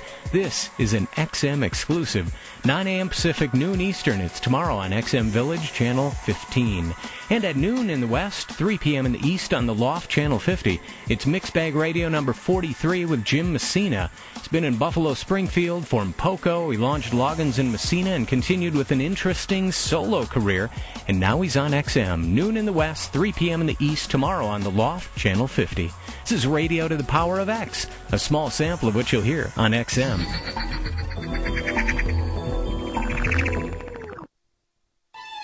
Once again, my dinner with Andre, the Giant. I always enjoy our dinners together, Andre. Not often you see someone use the lobster tank as a bowl of soup. Goof, you know, Brian, it's nice to go out and not be around any snakes. They scare me. Don't worry, I'll take care of the snakes. You take care of the check, big dummy. What'd you say? I said you had a big tummy. How about some dessert? I'd love some. A big dessert. Because I'm Andre the Giant. I'm 7'4", 560 pounds, from Grenoble, France.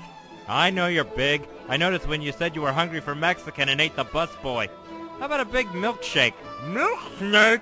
No! No, not a milkshake!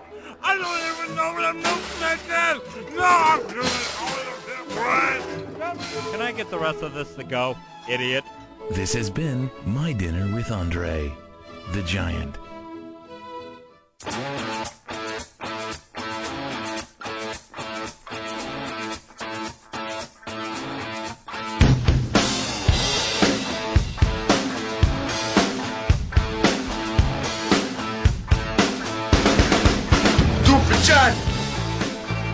All right, it's the Ron and Fez show. On a Monday, 866-RON-0-FEZ, 866-766-0339. Fez Anderson Cooper, the little CNN guy, he claims, people are saying that he's trying to sell a book about the hurricane. I don't know how he's wrapped his entire career around this now, but apparently he's become a big hit since he covered the hurricane. He has taken ownership of this thing. I guess he went out there, he was showing his emotional side, and now he's just endearing himself to people. He's Mr. Hurricane. He's the man to watch every hurricane season now. And he won't drop it. It's just all about the hurricane with him.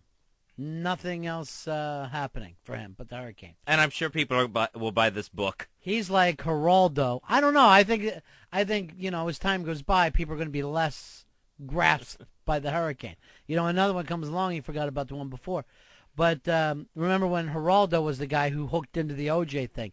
And that was, I guess a lot of people did that, where every night it was just OJ with them. Yeah, and Geraldo, he got the connection, the relationship with Nicole Brown Simpson's sister. And they became best of buddies, so he totally owned that. And he wanted to beat up OJ, and I'll fight him any place, anywhere, and just wouldn't drop it.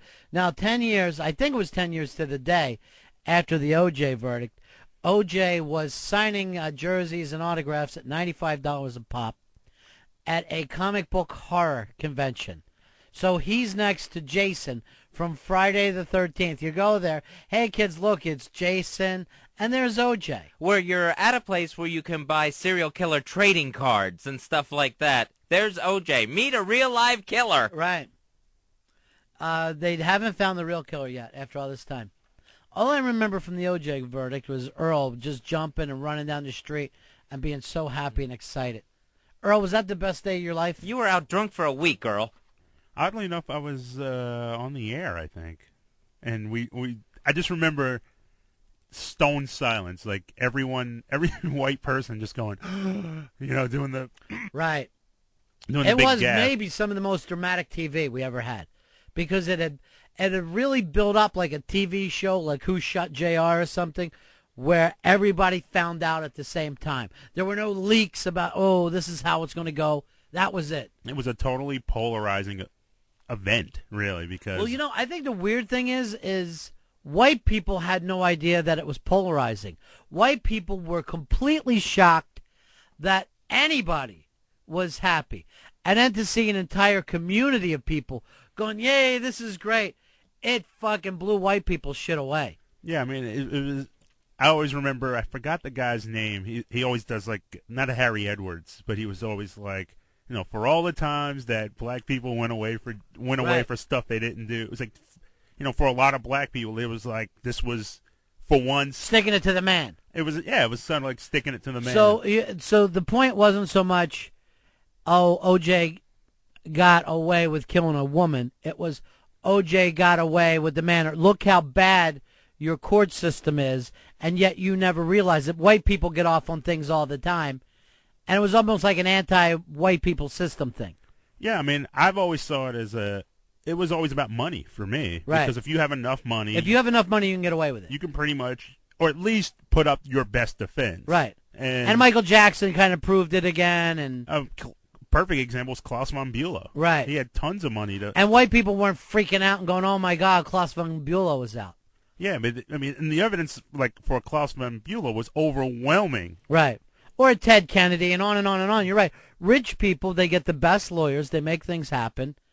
But we're just normally used to seeing white rich people, not black rich people. There was that Durst. I can't think of his first name. Was it Robert Durst last year? I think so, yeah. He actually admitted to chopping up the guy's body. Right. And got off.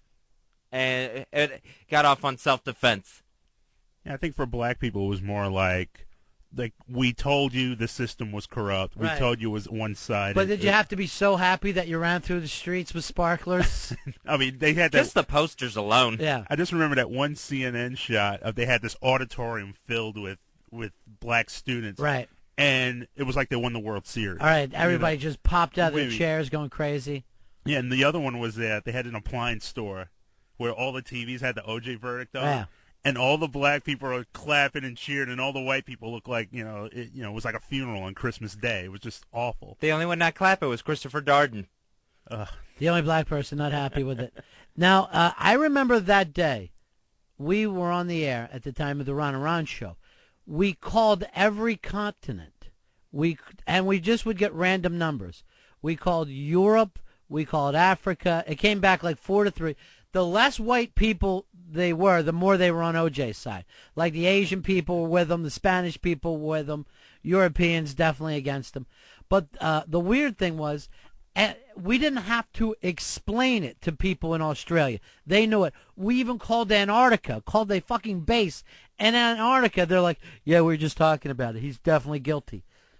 It was amazing to see that you could call 7 random numbers and every corner of the world, and people had an opinion. The people in Antarctica were asking us if we had any more information on it. They were dying for any sort of details anyone from the outside world could give them. Yeah, well, because at that time, it was about 10 years ago, you started being attached to the internet and satellite television stuff.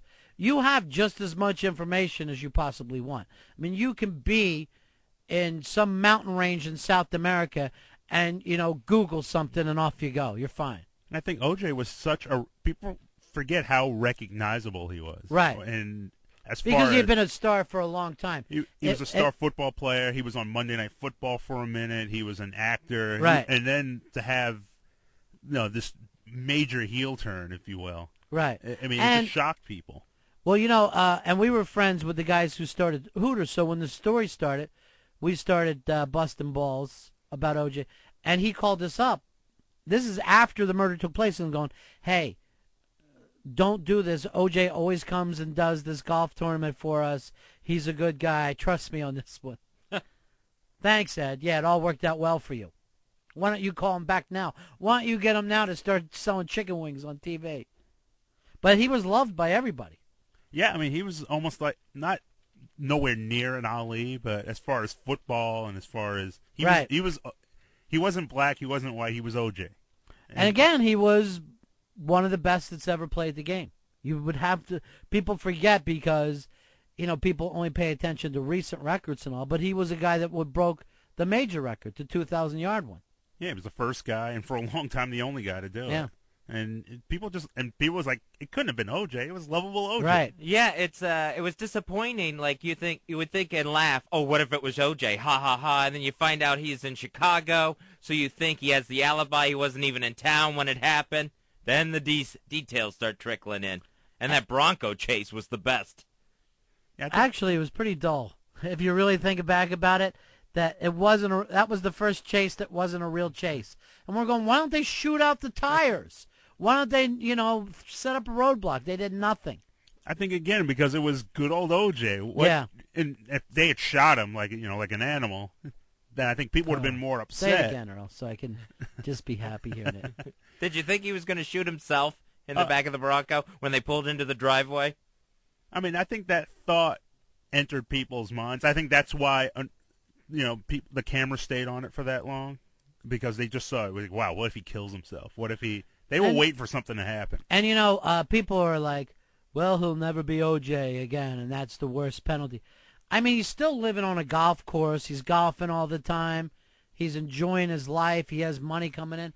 It's a hell of a lot better than finding yourself in jail, that's for sure. And I also think, I remember I think that happened during the NBA Finals, and it was on NBC. And remember, all those guys worked with OJ. They knew him. Right. And they were just trying to find words, like, what do you say? And they were just sort of like, well, it's an interesting development happening. They put no personal perspective on it, because here was a guy, up until like a couple of weeks ago, was a colleague. Right.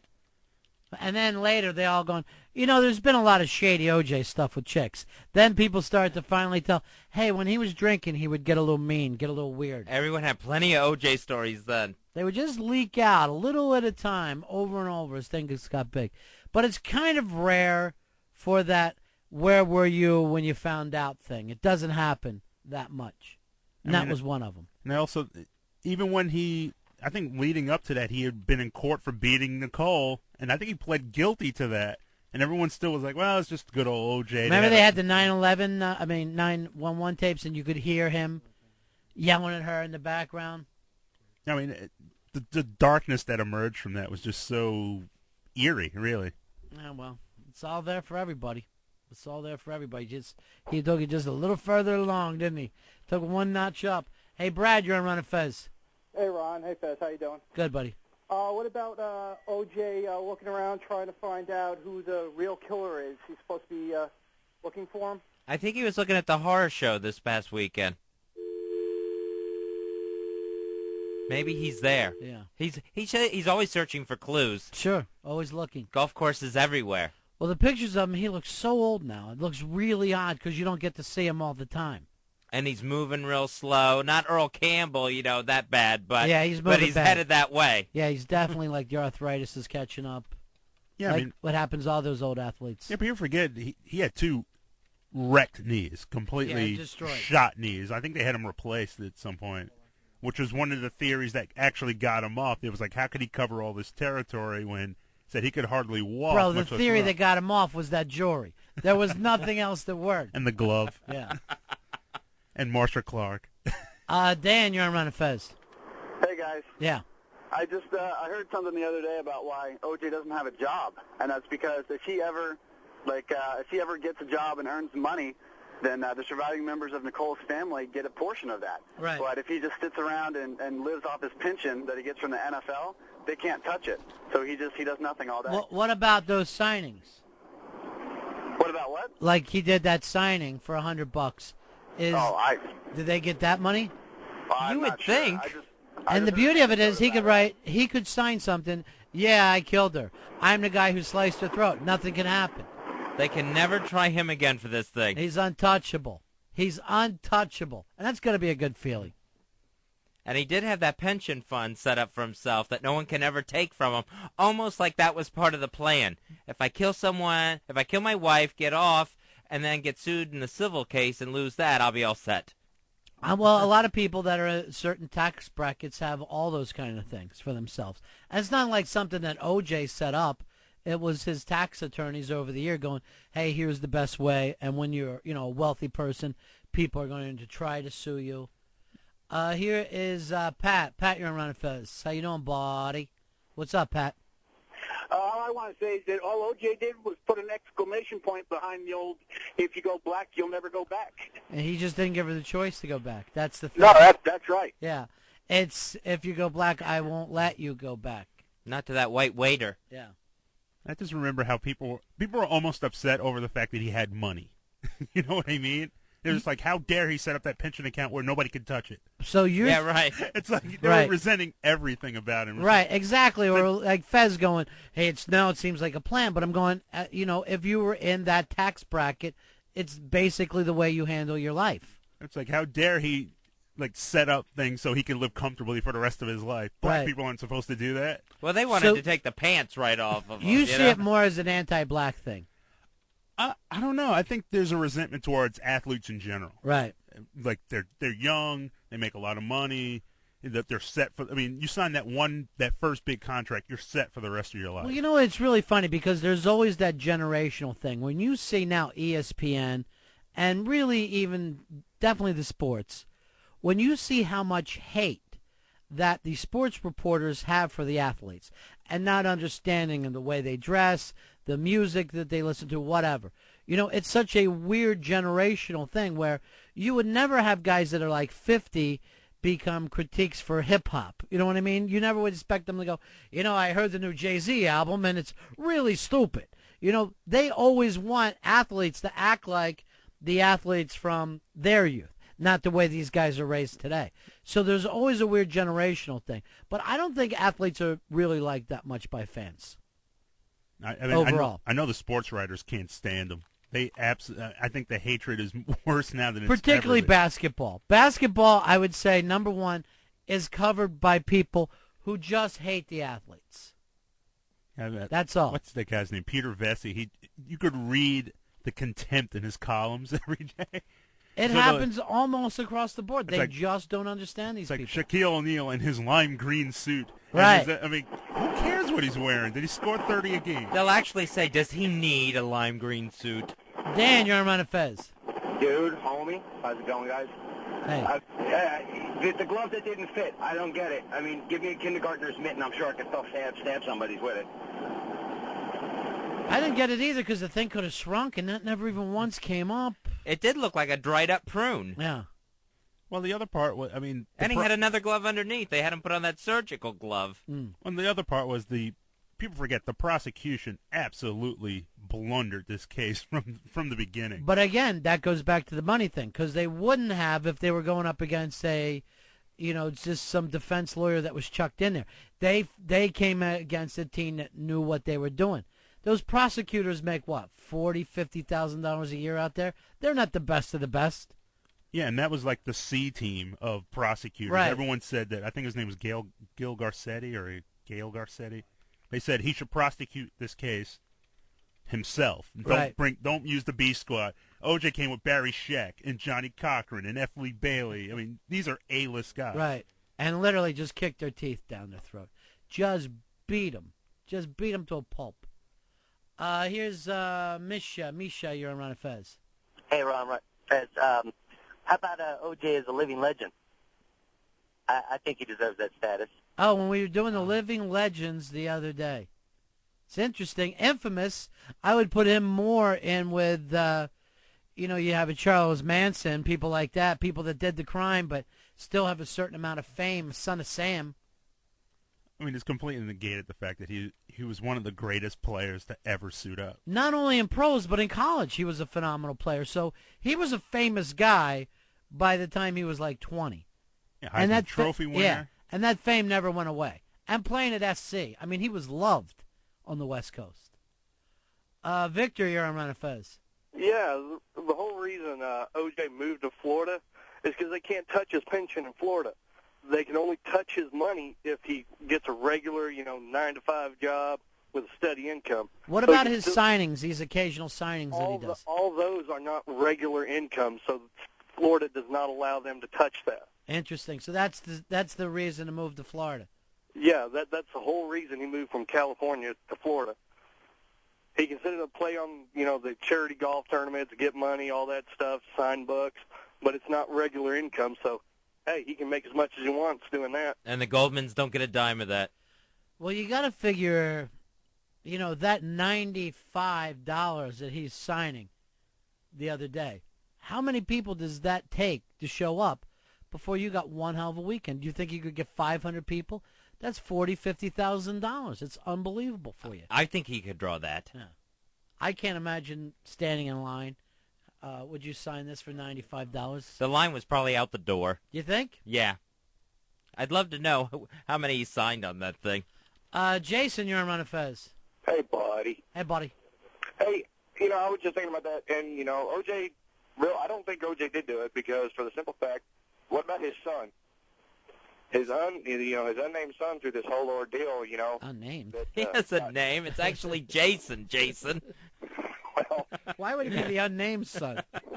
I've decided not to name my son. He's simply Simpson. I don't know. That kid looked too much like an idiot to me. He didn't seem like he was the old man. Now, is he the one that's supposedly a good high school ball player? He's got one now that they say looks like a real prospect. That's the younger one, Justin. Yeah. That was Nicole's son. How old's that one? I think he's like a senior in high school. Because OJ shows up at all the practices, the games, and supposedly it would be so great if this kid goes on to college and we got to watch OJ every Saturday. There's his dad, so happy, just waving a glove back and forth. The daughter was playing girls basketball in high school last year. The cops actually had to show up because she was beating the hell out of everybody. Some fight broke out after school. Yak, you're on Ron and Fez. Ron and Fez, what's up, buddy? Hey, buddy. I was at that Knicks game that night when OJ was on that wild car chase with the Bronco. It's halftime. They put it up on the big screen, and the whole garden is chanting, "Go, OJ, go, OJ." It was unbelievable, man. People loved OJ. I mean, even that time in the streets, the people in L.A. were showing up, and they were basically doing the "Go, OJ, go run, OJ, run." Just impromptu OJ parties breaking out wherever there was a TV that night. Hey, Pat, you're on Ron and Fez. Hey, guys, I love the show. Yeah. The deal with money is the NFL Players Association and the league negotiated that they would have a spendthrift clause in the which makes it immune from creditors. Right. As far and as it was to protect the guys, that no matter what comes up. Yeah, it's not something he thought up or some tax lawyer. Because a lot of those things they set up, but he had his own also through his own corporations. Right. Because he was incorporated. So that's just well the one that he gets from the NFL is not all that big, but he has his own that runs a couple $100,000 a year or something.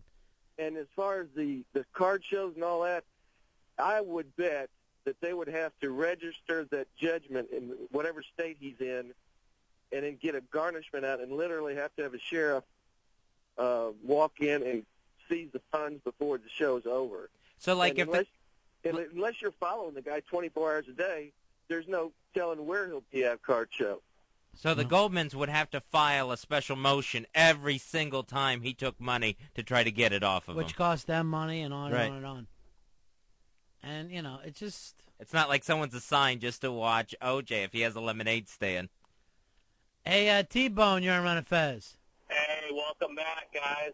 Yeah. Hooters 1989 parking lot concerts were the best. OJ used to do the cloning of the satellite cards for extra money for a little while down in Miami. So Yeah, remember he hacked the satellite cards and they caught him, or at least somebody in his house did, and they had a bunch of them? Yeah, he got, fined for piracy or something. Right.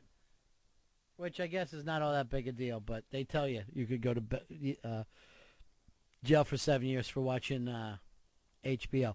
We'll take a break here. We'll come back. Ron and Fez.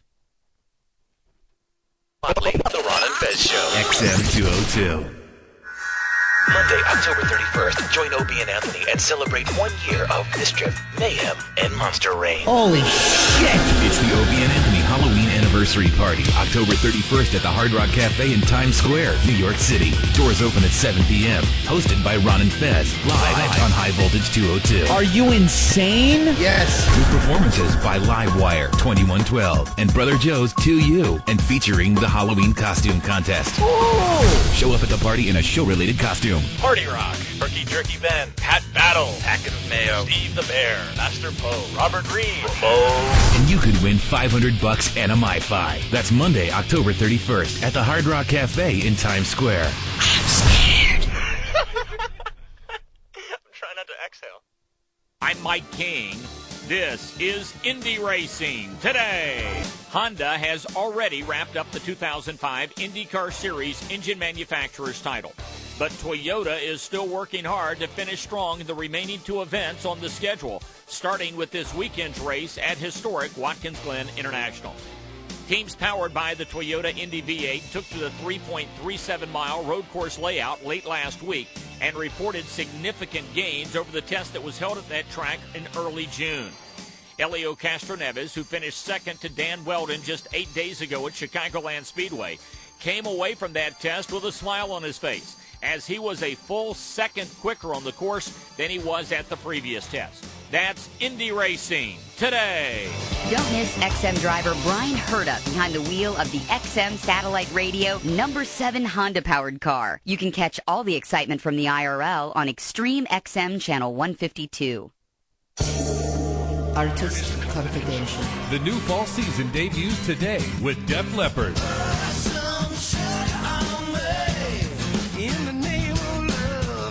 I used to sing into the vacuum cleaner because it looked like a microphone. I think we had a different vacuum cleaner, didn't we? Yeah, you had one of those low ones. Def Leppard today at 6 p.m. Eastern on XM Live, the 80s top tracks and the Boneyard. Artist Confidential.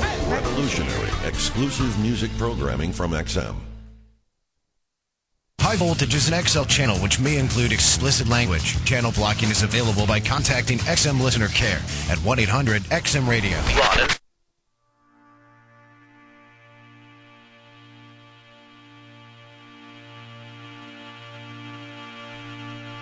On the other side of the sun, there revolves a planet similar to our own.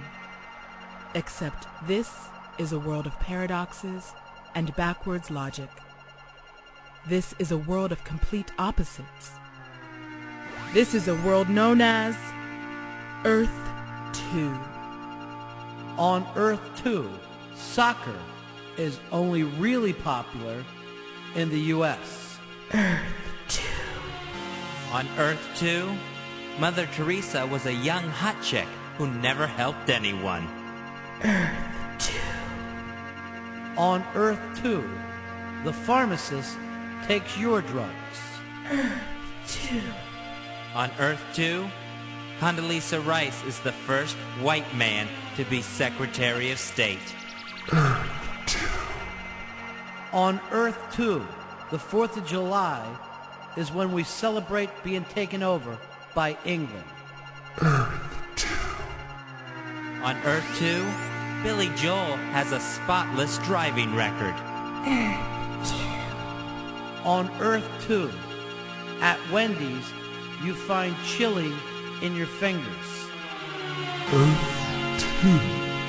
On Earth 2, Jodie Foster shot President Reagan to impress John Hinckley. Earth 2. On Earth 2, Paris Hilton carries around a Great Dane in her purse. Earth 2. On Earth 2, after a wedding, people tie little cars to the bride and groom's shoes. On Earth 2, Angelina Jolie only adopts white babies. Earth 2. On Earth 2, contestants on Jeopardy must answer in the form of a statement. On Earth 2.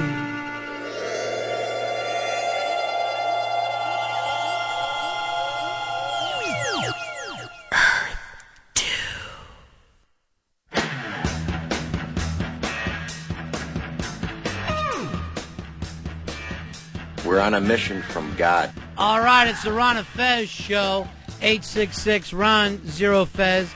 866-RON-0-FEZ. Well, Fez's lock of the week this week. And boom goes the dynamite. Boom goes the dynamite. I vote for we stop the lock of the week. It can't work out. No, you wait till this Friday. I'll have a lock of the week that is guaranteed, Ronnie. Go, Gophers, watch 'em go, go. All right, the Golden Gophers did not come in. They shit the bed, Fezzy, and you embarrassed yourself. You embarrassed the show. You embarrassed 202. And I believe you embarrassed not only XM, but satellite radio, and I would go so far as to say communications technology. all have been let down by your stupid lock of the week. That's an awful lot to embarrass and to shame. And you did it. What was the final score? I think it was 44-14. Go, first watch 'em go. These things are going to happen. Betting, gambling, it's a work in progress. I pulled away from you as soon as Mark Lawrence thought that you were an idiot, crazy idiot. When he said that, I'm like, wait a minute. This guy does this for a living. Yeah, he said not to go near it, and I went. Go, first watch 'em go. What kills me is, like, we didn't ask you to pick 50 games. We said pick the one, your number one pick, and go with it. It looks so obvious. Go, first watch 'em go. I understand. I picked the Gophers, and it was a bad choice. Go, first watch 'em go. Now, we got Hooters coming in tomorrow, right, Earl? I believe that's Thursday. Oh, Thursday. Yes. Do we have the interns in that day? Because I want to do some kind of trivia challenge. The interns against the Hooters girls. We're going to have 3 of the lovely calendar girls. And food. They're going to bring food also. Nice. The lovely food. All right, so let's set up a little game, interns against the Hooters girls, and see who the dumber chicks are. I'm betting our interns are the dumber chicks. That would be my guess. You think so? Yeah. I'm going to back the boys up, and then Friday have them get a cake for Harry's going away party. Boy. Sweet. I would say bittersweet, but if we're having cake, sweet. What would be the better thing? I'd say relief sweet, if that's a word. Sweet. It's the beauty of it is, like, it's not a divorce. It's more like an annulment. It just went, you know what? It's just not. Yeah, went a few days. Yeah.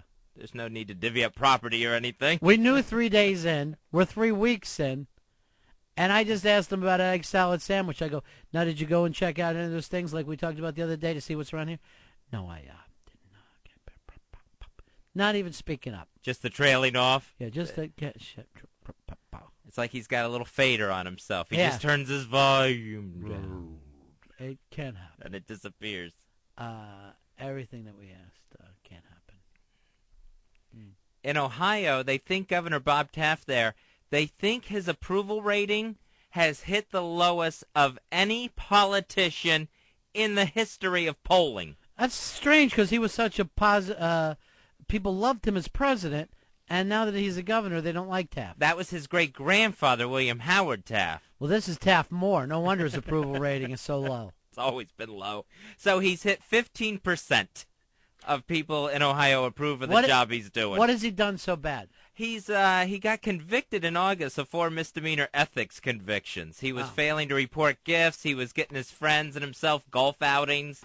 But if you're convicted, how do you keep the job? That's what I don't understand. Yeah, I have no idea how he's still in there. He's serving out the end of his second term. So he's been in there a while. Lame ducking. He had 1 year to go to get out. Then he could have done all the golfing he wanted. Then it's the former governor, Bob Taft. Come on in and golf. Who are the 15% of the people that still love the guy who's been convicted 4 times? They must be. Tom DeLay says he's a great guy.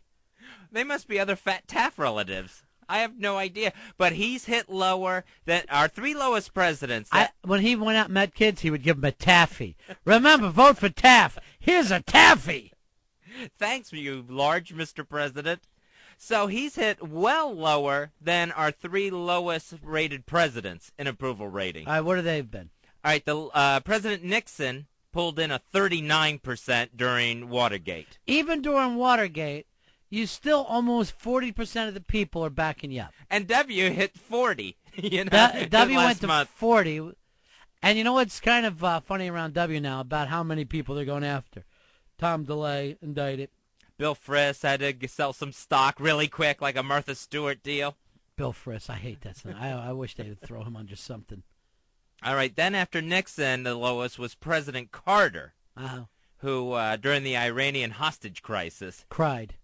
He cried and put on a sweater. He hit a 29%. Wow. So he was worse than, and that's the same decade. Yeah, that's, right after Nixon left, in 74? Carter's in, 79. Apparently Ford's wasn't so big since he lost to Carter.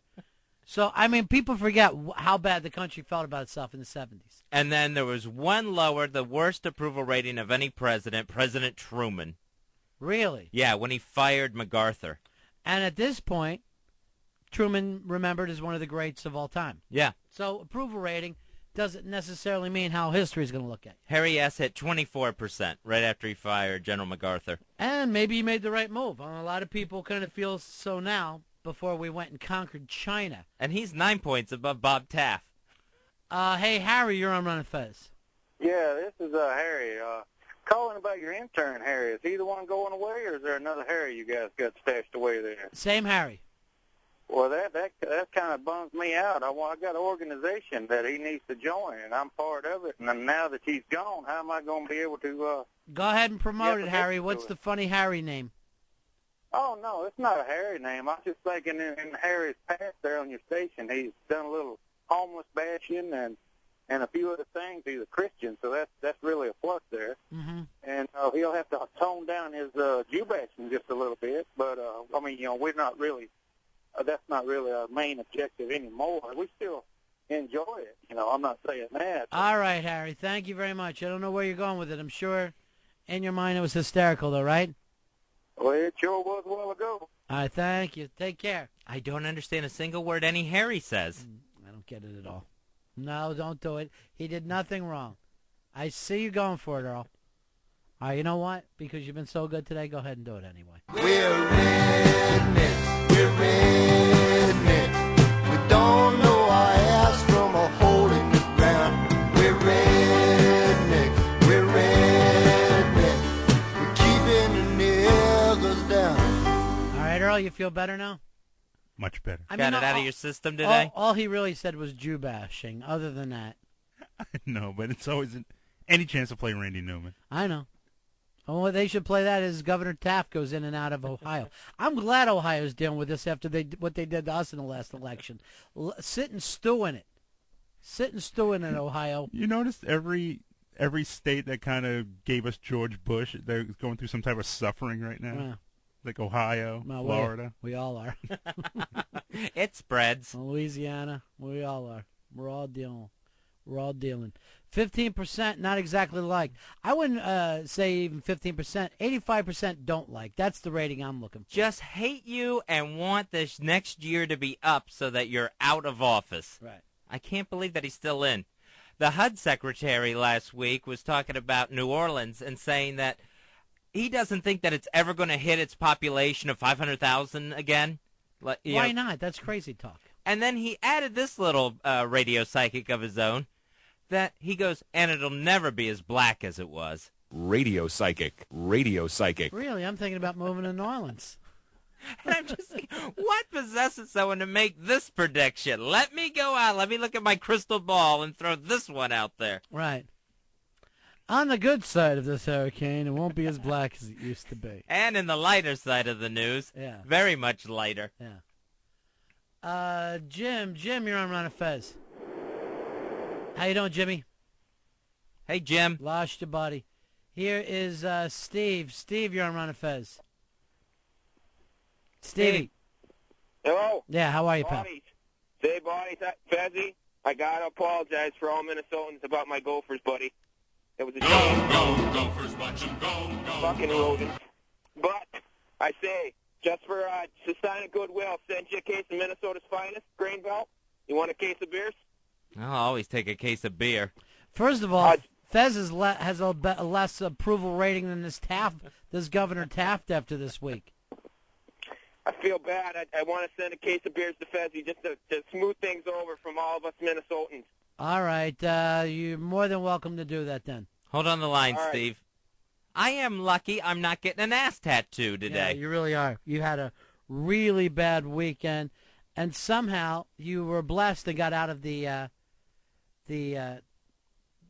tattoo. And that was by the skin of my ass. There's no reason the Bucs should have won that game against the Lions. They are really a bad 4-0 team. It's hard to even imagine such a thing.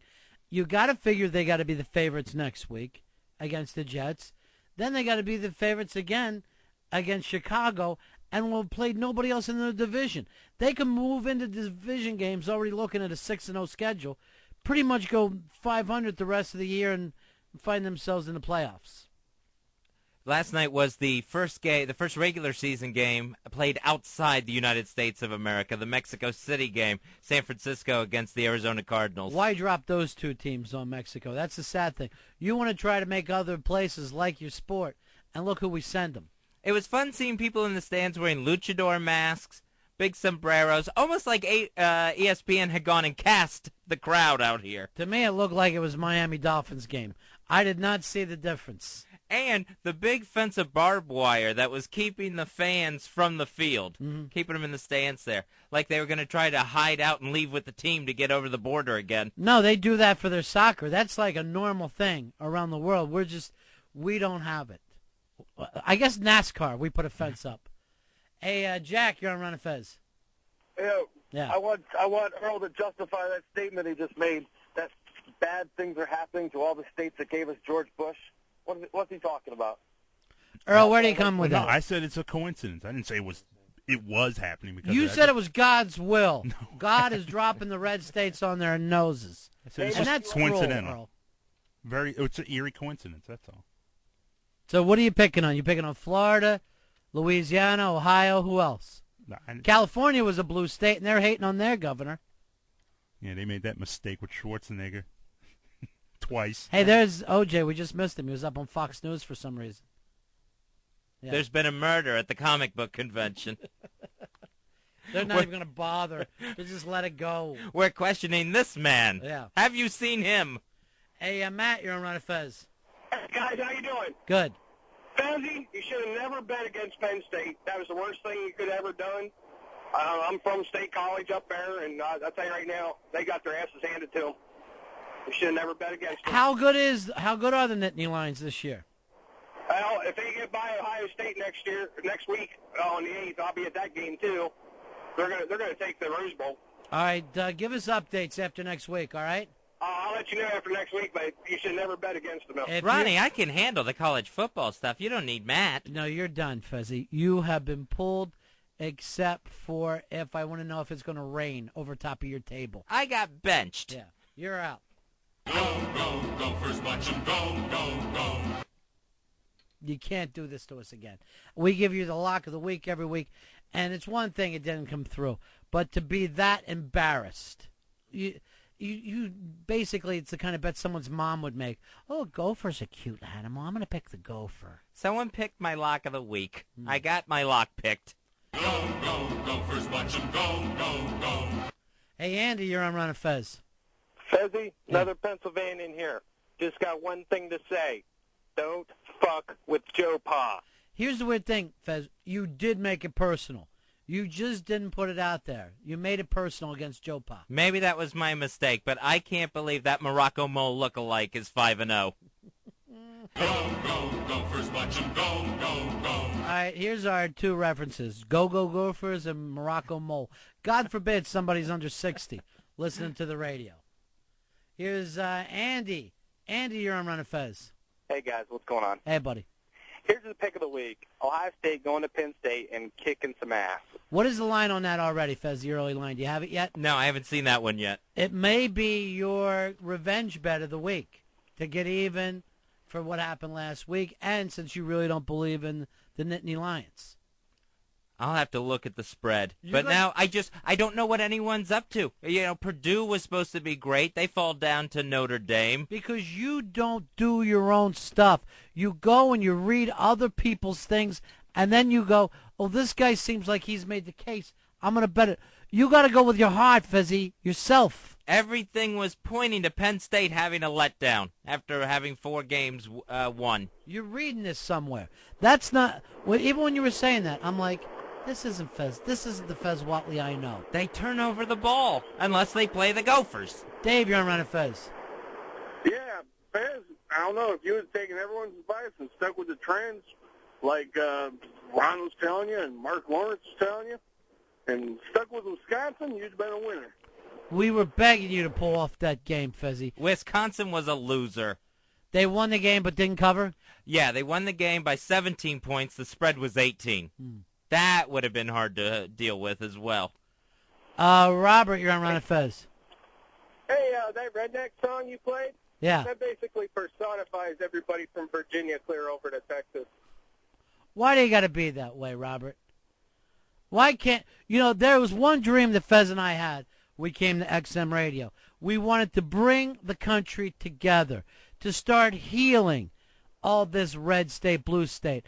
All I see, Fezzy, right now is purple states, beaten down by the government. Like a bruise? Yes, it's really, we're all bruised together. No, we need another civil war in this country. Two countries.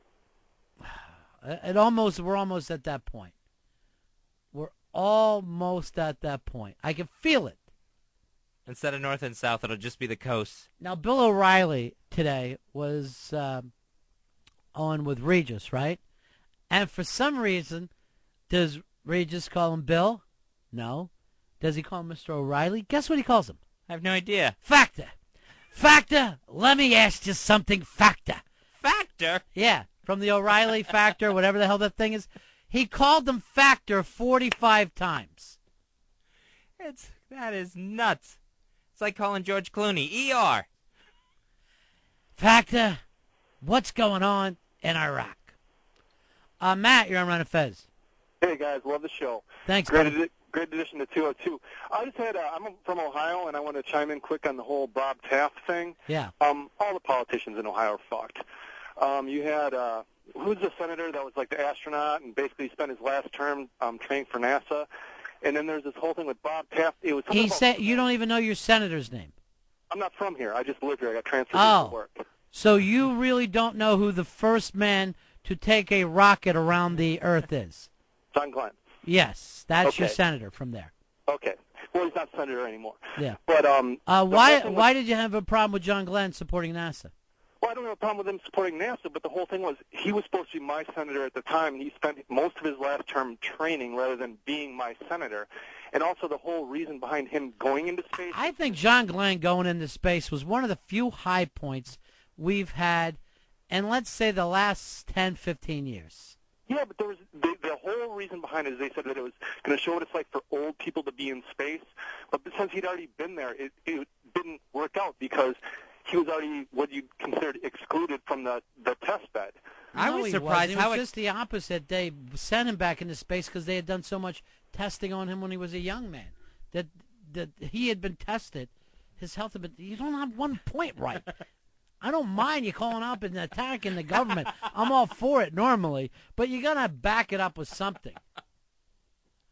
Here's Ben. Ben, you're on Ron and Fez. How you doing, buddy? Yo, Ron, Fez, how's it going today? Good. I just wanted to say to Fez, I'm an avid Nittany Lions fan. Okay. He hates the Nittany Lions. I He do hates now. Joe Pa, and he hates the Keystone State. I can't believe I'm hearing this. I have been good fans of you guys since pretty much you guys Thank were you. on NEW. But I am going to say this, okay? You have to understand something. You got the Ohio State team. They're coming into a 110,000 stadium. This is the first time we've been 5-0 since 1999. It's going to be all-out pandemonium down there, and I think Penn State's going to have the victory of this all. It's got to be the game of the week, don't you think, Fezzy? Oh, yeah. College game day will set up out there and everything. Yeah. No, It's going to College be. Game Day is going there. Right. Ben, do you have an early spread on that? Because we still haven't got one in here. Fez, when you're a homer, you don't care about the spread. When you're a homer, you're only saying one thing. That's your heart. Well, here's what I'm going to say. I'm going to say Penn State by 17. Wow. All yeah, right. because I think it's going to be that good. The amount of people that are going to be there, the amount of noise, the generation, the anticipation, college game day is going to be there. It's going to be outstanding. So I'm not even worried about the fact that they're the number 8 team. We got some good college freshmen in there who are definitely playing the running game much better than our passing game used to be. Well, it's really it's shocking to hear you, a longtime fan, to pick Penn State in this. So I'm absolutely shocked. Now, game day, is that the one that Jessica Simpson's husband shows up for, Fez? Yeah, Nick Lachey shows up there. What did he do last week? You know what? I didn't catch it last week, but I'm sure it was some sort of nice hurricane relief segment or something. Earl, let's do this. Let's make sure we tape the Nick Lachey game day this week so we can find out what the fuck he does and why he's important to this. Because all I know of him is that he's a USC fan, but I know he's from Ohio, Fez, so we'll probably be turning on the Lions, right? Yeah, I would imagine so. I would imagine so. Wow. Here's what I would The tongue imagine. just fell out of my boom goes mouth. the dynamite. And boom goes the dynamite. And boom goes the dynamite. I would imagine so. Let me show you something. This is Shotgun Steve coming to you with all the latest picks. He just looks so odd when he shows up at that desk. You see the guys that do College Game Day, Lee Corso and Kurt Herbstreit, and you're used to seeing them. Then all of a sudden, a boy band guy just sits down. It's very odd looking, very disconcerting. Well, wasn't the kid from NSYNC was hired by the NBA for a little while, and that didn't work out. Yeah, Justin Timberlake He was doing. going to do some kind of this is the NBA beatbox thing. Well, Fez picked the Gophers like a maroon and got his ass handed to him. Go, Gophers, watch 'em go. And we all felt bad because none of us, Fezzy, stopped you from saying it. And people would bet. I got so many angry emails, I didn't even forward them to you. Because, and I'm like, why would anyone listen to Fez? What has he ever been right about? I had a nice start. I started out strong. Nothing could have been more obvious to me when you made that pick. Me and Mark both were like, what? What are you talking about? Shut up. It looks so good. Minnesota looks so strong against Purdue. And And they should have won that game. You should be forced to listen to that straight for 24 hours. That's mean. Eric, you're on Ron and Fez. Hey, yeah, Fez, you never bet on anything in Minnesota. Come on, look at the Vikings, what they did when they were in New York. Unbelievable, the Vikings. The Vikings, they lose 30-10 against Atlanta when Michael Vick comes out in the second quarter. What a disappointment they are this year, huh? Did not even need Vick to beat them. They're that pathetic. What kind of shape's Vick in today? Have they said? What was it, bruised knee? Just you know, bruised? Earl? I think it banged up his knee, yeah. Yeah. But he should play. How's his brother's doing pretty well, right? Yeah, his brother at Virginia Tech. Marcus Vick. Is his brother going to make the pros? Yeah. Yeah, his brother will do that. So that'll be two brothers and a first cousin, all as QBs. Has that ever happened before? I don't think so. We'll have two sets of brothers as starting quarterbacks, and then a first cousin. 5 of the teams, 5 of the 30-some teams will be related. It's becoming like politics. It's either the Bushes or the Clintons in the White House. You're either a Vic or a Manning out on the field for the NFL. Jim, you're on Ron and Fez. Hey, Jim. You made it. How you bet with your heart? You never bet with your heart. That's the worst thing you can do. And by the way, Fezzy, I was on the phone with you Friday, and I told you there was no way you bet against Joe Paterno. We all told him. Oh, 20/20 hindsight now, everybody. We all told him this was stupid. Now, the worst thing that Fez could do for his heart, with his heart, hindsight. Right. The worst thing Fez could do with his heart is not bet, but walk up steps, because he will not make it. I get winded. Donnie, you're on Ron and Fez. Hey, what's going on? Yeah. Forget Penn State, Ohio State. It's a good game and all, but it's going to be Notre Dame, USC, the game to watch this week. That's 2 weeks from now. Yeah. It's going to be the game to watch, though. Yes, in 2 weeks. So you don't call here like a girl. We're trying to have boy talk for a little while. We're trying to talk football. That's what we're trying to do. It's the game of the 2 week. God, hearing from Catholic people, they're so annoying with that Notre Dame. Now they're back under the rocks after all these years. We'll take a break. We'll come back and wrap it up. Ron and Fez Show. Ron Bennington, Fez Watley, The Ron and Fez Show. XM 202. Monday, October 31st, join Opie and Anthony and celebrate 1 year of mischief, mayhem, and monster reign. Holy shit! It's the Opie and Anthony Halloween Anniversary Party, October 31st at the Hard Rock Cafe in Times Square, New York City. Doors open at 7 p.m. Hosted by Ron and Fez, live on High Voltage 202. Are you insane? Yes. With performances by Livewire, 2112, and Brother Joe's 2U, and featuring the Halloween costume contest. Ooh. Show up at the party in a show-related costume. Party Rock, Turkey Jerky Ben, Pat Battle, Packet of Mayo, Steve the Bear, Master Poe, Robert Reed, Ramon. And you could win $500 and a MiFi. That's Monday, October 31st at the Hard Rock Cafe in Times Square. I'm scared. I'm trying not to exhale.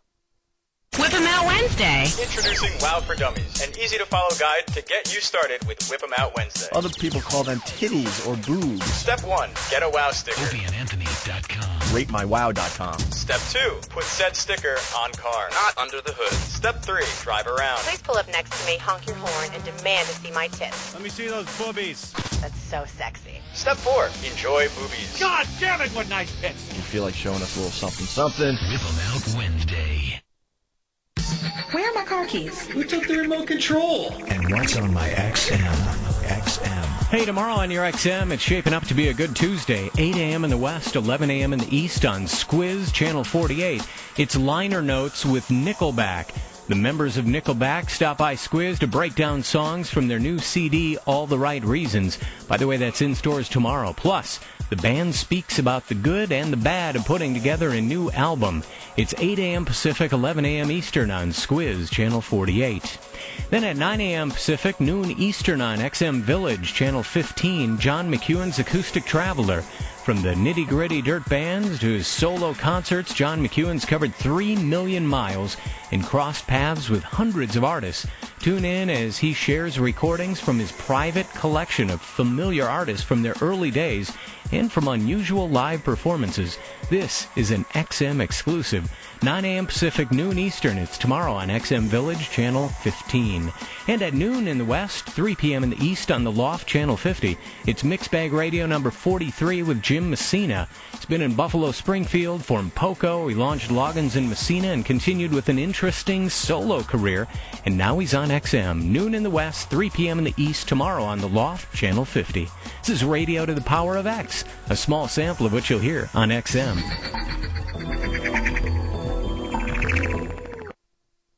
Today's Opie and Anthony show will replay at 3 p.m. Eastern, 12 noon Pacific. Once again, My Dinner with Andre the Giant. Boy, there's nothing better than two friends getting together for dinner, Andre. Unfortunately, you're big enough to be both of them. You said it, Brain. Especially a friend who understands that I'm afraid of snakes. Of course I understand you're afraid of snakes, goof. You even freaked out when the waiter brought the linguine. But it hasn't hurt your appetite any. Most people wait till the feathers are off before they eat the chicken. That's because I'm Andre the Giant. 7'4", 560 pounds, from Grenoble, France. Is that your weight or tonight's winning lottery numbers? Well, if I ate that much, I'd have a big bellyache. Belly snake? I have a belly snake? Help! Help! Snake on my belly! Snake on my belly! Let me out of here, Brian! Let me out of here! Can I get the rest of this to go? Idiot. This has been My Dinner with Andre the Giant.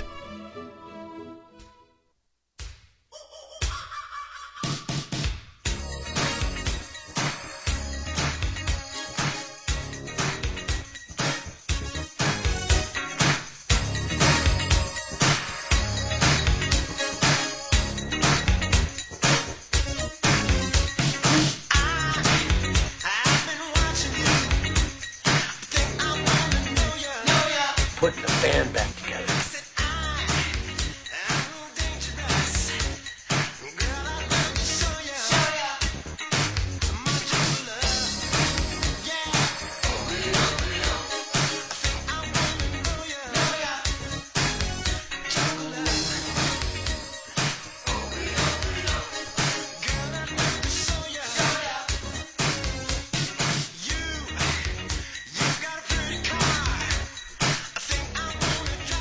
Ron and Fez show. About to wrap this one up.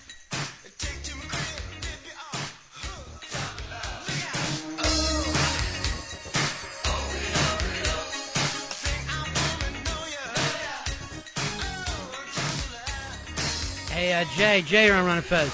Hey, what's up, buddy? Yeah. Hey, just wanted to let you guys know about the other brothers in the NFL. Yeah. You got the Barbers, Rondé and Tiki. Well, Barbers aren't quarterbacks. We're looking for starting quarterbacks as brothers. No, all right. Well, you're the Hasselbacks too, but Starter. You got one. And that other Hasselbeck, I don't think he'd be starting if he was with the Jets right now. No, I saw him play at the Skins when they started him. He came back 0.00. You don't want to bet a cheesecake on that guy. Yeah, you don't want to throw anything on that. He's got to keep his wife working. Tim, go stand behind Brooks. Brooks Bollinger, please. Thank you. What about the Detmers, Coy and Ty? Again, starters. And really bad first names. Coy and Ty. Did Coy ever start? I think for Philly, yeah.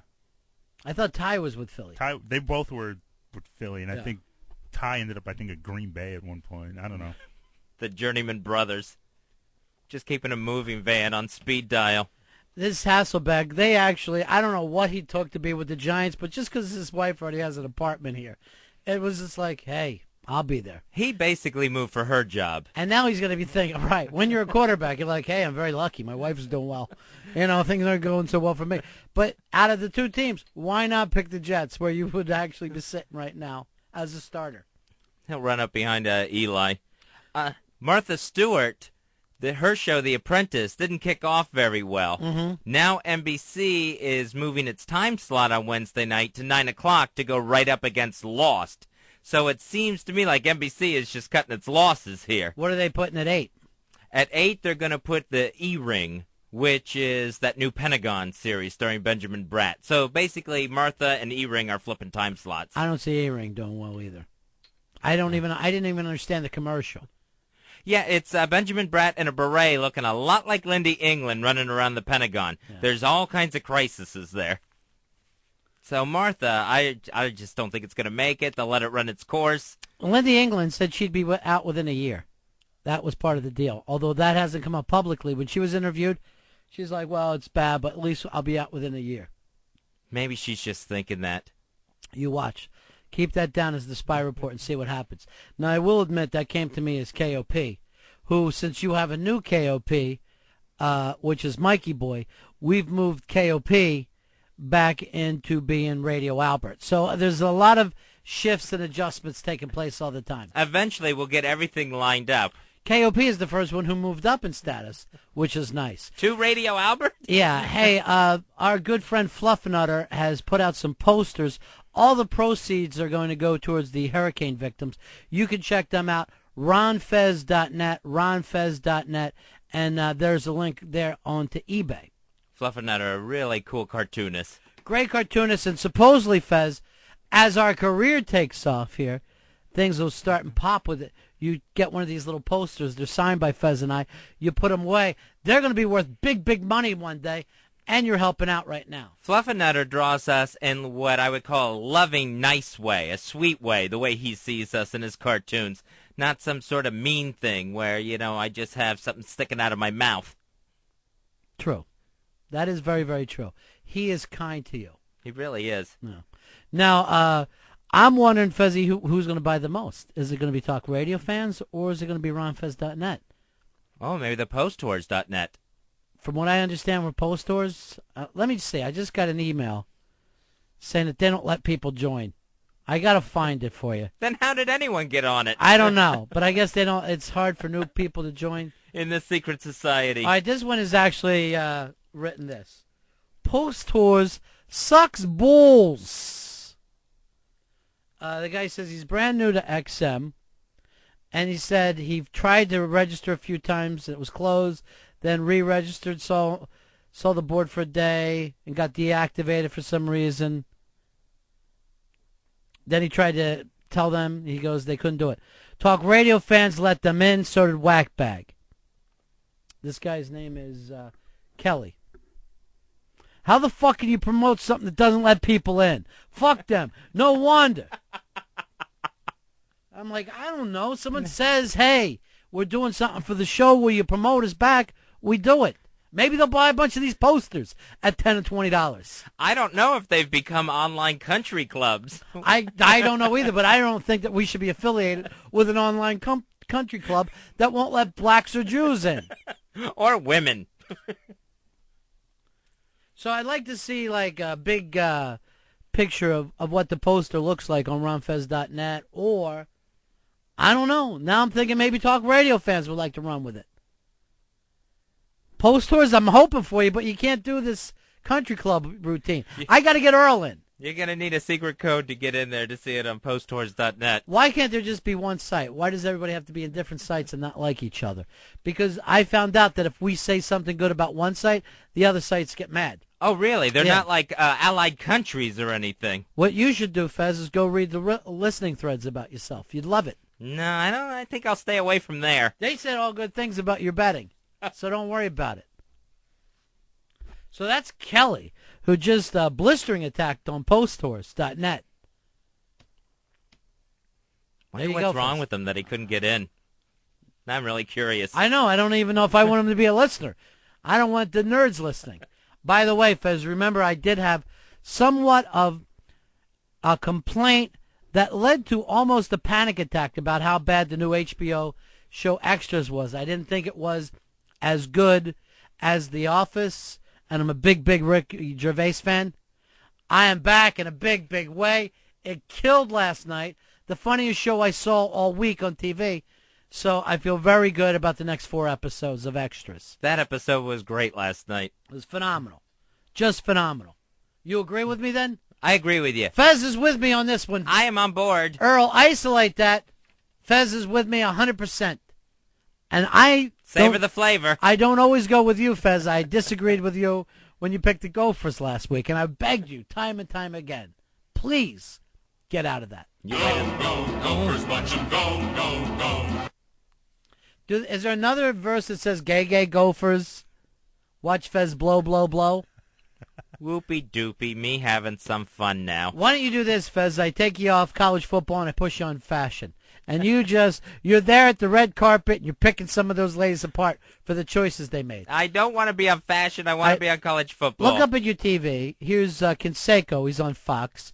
And for some reason, he's wearing a wife beater. You know, Canseco, you're on TV. Don't show off the armpits. You can't get dressed up to go on television. Way to break the Cuban stereotype, my friend. Paris Hilton, she's called off her engagement over the weekend. Oh, my God. This one crushes me. Well, and he was Paris, too, right? Yeah. Well, they'll always have Paris. They can look back on that fondly. I think that was the reason she broke it off. She never knew if she was talking to him or herself. She should have broke up with herself and somehow split herself up. I'm no longer speaking to Paris, well, and that that's one me. Comes as a shock to me. I really thought those kids had a chance. I was wondering about this because you always hear Greek shipping tycoon or Greek shipping magnate. You never hear French shipping tycoon. Italian. It's always Greek. Why do they make all the ships in the world? What is it about them? I have no idea what's going on there. They've been building boats since Athens time. Google it. Well, they weren't known as great sailors back then. They weren't the great sailors of the world. Why are they now doing such a bang-up job? Apparently, they're the only ones that know how to make one. I've never heard of another magnet from anywhere else. I know Steinbrenner has tugboats, but how far is that going to take you, George? Takes nothing to put those together, I guess. The latest issue of GQ they break down all the Greek shipping magnets and why Greece is. You read GQ? Yes, I do. Then why do you dress like that, Earl? Why is it the same outfit every day? American dream, right? Why don't you do this? Handkerchiefs are $500 a clip. What would it take? Oh, this should be the bet with Earl. That if Earl loses, the Jets lose this week, he's got to wear some kind of a pimp suit. We put him in one of those after 70s tuxes because I've never seen you in any color. Yesterday I wore a suit. What color? Black? Yes. Yeah, I need to. With a white shirt, though. I want to see you dressed in some color. I learned my lesson a long time ago. Not. How about a Hawaiian shirt? If the Jets lose, you come to work wearing a big red Hawaiian shirt. That is vomit on a fabric. All Hawaiian shirts. That's all it is. I love them. I learned a long time ago. Never bet on the Jets. They'll break your heart every time. Yeah. But not even wearing a Hawaiian shirt. You wouldn't bet that on him. No. He's so pimp funny. suit. The other day I was walking home in my neighborhood. There all was drunked up. Some guy coming the other way, some brother. And why are you going to point that out? I'm going to give you this. White people are so scared of black people. How about just a human being was coming the other way? All right, I'll say human being, and then you guess. Okay. Head to toe, everything in a matching pink. It looked like Sweet Daddy from Good Times headed my way. Nice. Nice look. The suit, the vest, the overcoat, the shoes, the bowler. Total pink. I think there was a wedding on the island. Earl, I'd love to see you in it. I'll pass. Pink is my favorite color. So Paris Hilton, back out there, boys, if you need her. Yeah, she must have just passed. She was talking about, I can't wait to have babies. As soon as I have children, I'll I'm name complete. them Paris. It's the only name she knows. Then there was a gossip report over the weekend on page 6 that said she pissed herself at some Las Vegas hotel and casino.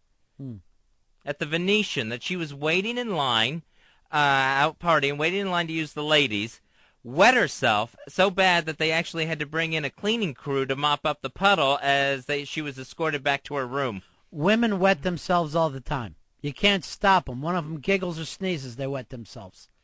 I don't know the problem there. Like some water broke on her or something. Jack Kevorkian says, if you let him out of prison, if he's allowed out, he will not kill anymore. I had no idea he was still alive. He's been in prison for years, right? Yeah, I'm not sure exactly when he went in, but it's been a long time now. It's like 5-6 years. I don't remember there being a trial. I think he's just being held. Like, remember that guy from Panama that we took and we've never had a trial all these decades? Manuel Noriega. No trial, nothing. How do we get away with this? I have no idea. He's still sitting in Miami, yeah. I think. Sitting by on himself.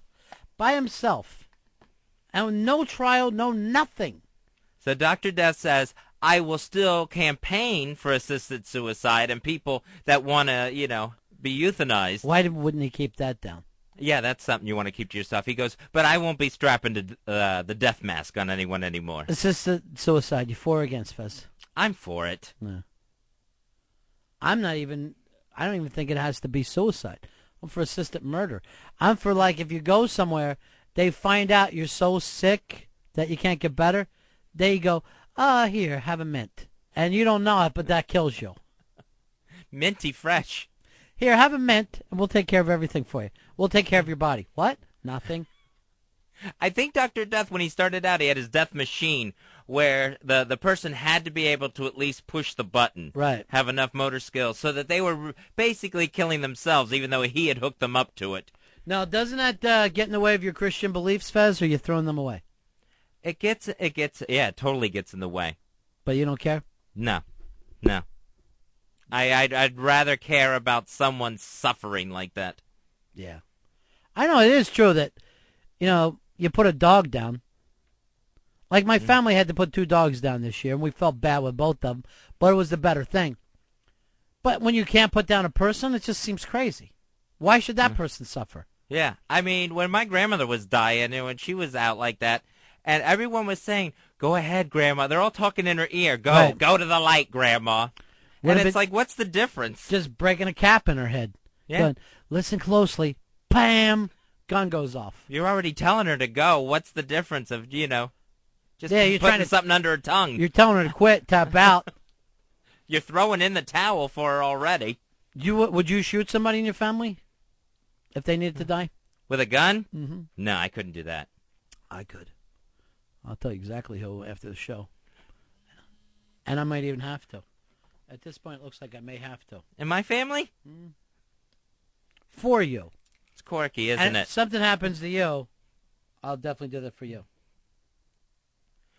I was on the bus the other day when I got back to Roosevelt Island, taking the bus from the subway to my building, and one of the retards on Roosevelt Island plops down next to me, and I look at, I notice that he's right there up on me, and I look his direction, and just staring at me. No blinks whatsoever. Just big, 4 sides white, staring right at me. He leans in, and he goes, we got to get rid of Bush. What happens on that island? And I'm just like, oh, my gosh. Did he act like it was you, like vote him out or impeach him, or you and him come up with a plan to kill? It was basically a coup d'etat, is what he had in his little tiny pea-sized brain. Can I talk you into moving from there and moving to New York one day? I'm in New York. That's considered Manhattan. You're in the middle of the river. You're basically on a dock or a barge. If anything, a prize fight should be held out there. But for a person to live, we should put an aerial picture of where Fez lives on ronfez.net or on posttours.net, who, I can't get in there. I know. Well, they would remove you. if they saw how weird that island was. It's very bizarre, and if there's anything more bizarre, it's the people that live there. And you're one of them. You're no different at this point. I'm sure they go home telling Fez stories. I'm sure that same maniac goes, wow, this weird, gay-sounding fat guy was talking football to me.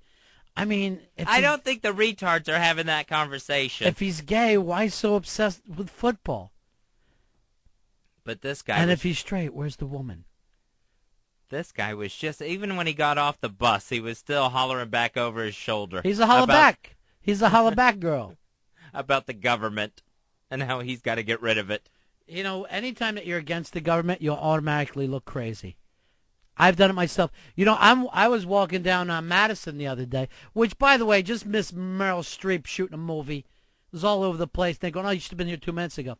But some guy was standing out front with anti-fur stuff in front of one of the stores, just going crazy. You act like you're women.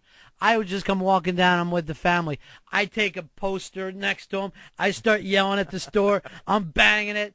You motherfuckers! You fucking killers! I only did it for like 15 seconds. They're all cheering.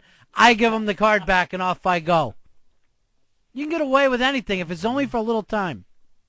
But when you're the one person, if you're the first guy out there, then it really looks nutty. Yeah, but all you got to do is join in, and then suddenly it's a movement. Then it's all coming down. Now people are marching with Cindy Sheehan. Yeah. Did she get out of jail? You know who I saw come up against the war in a big way was the real old man Andy Rooney on 60 Minutes last night. Did you see it? No. Just talking about what an F-up Bush is, and this is $5.5 billion a month that you're wasting on this, and who are we getting the money from? The Red Chinese. And I'm like, man, he's really, when you're losing the old people, you're losing the whole gimmick. Yeah, all the money, the hurricane money, that's all being borrowed from mostly the Chinese. We just don't have it. Now, what are we going to say to them later when they're, when we're not in favor of their human rights? This is like telling the guy who's leasing you your apartment, you don't like the way he's treating his wife. They were saying with that Iraq war that, the president always says when the Iraqis can take care of themselves, then we'll pull out. Yeah. They had like 3 battalions ready, I guess maybe 6 months, a year ago, of Iraqi soldiers that could actually operate on their own. We're down to 1. What happened? Killed? Yeah, they're getting killed off. Wow. And so they won't say why. They won't come out and officially say that. We're down to 1 battalion. So and we need like 100 battalions to be ready. All right, and we've got 1 in 2 years. Research this for me for tomorrow because I hadn't heard this story.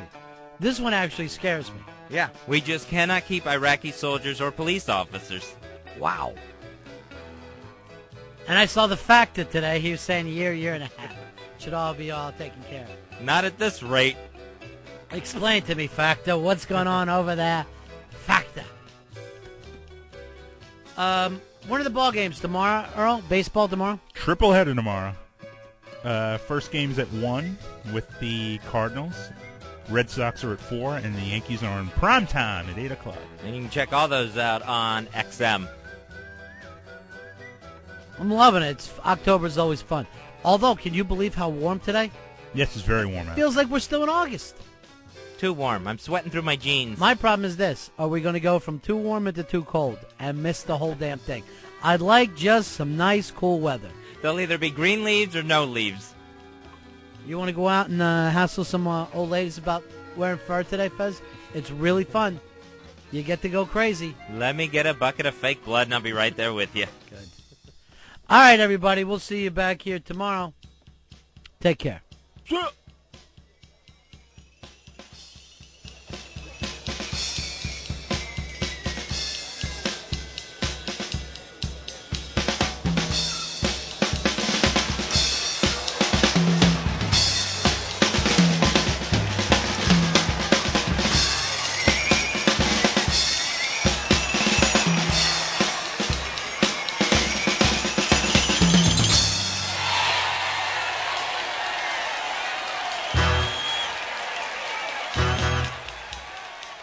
Ron and Fez, XM 202.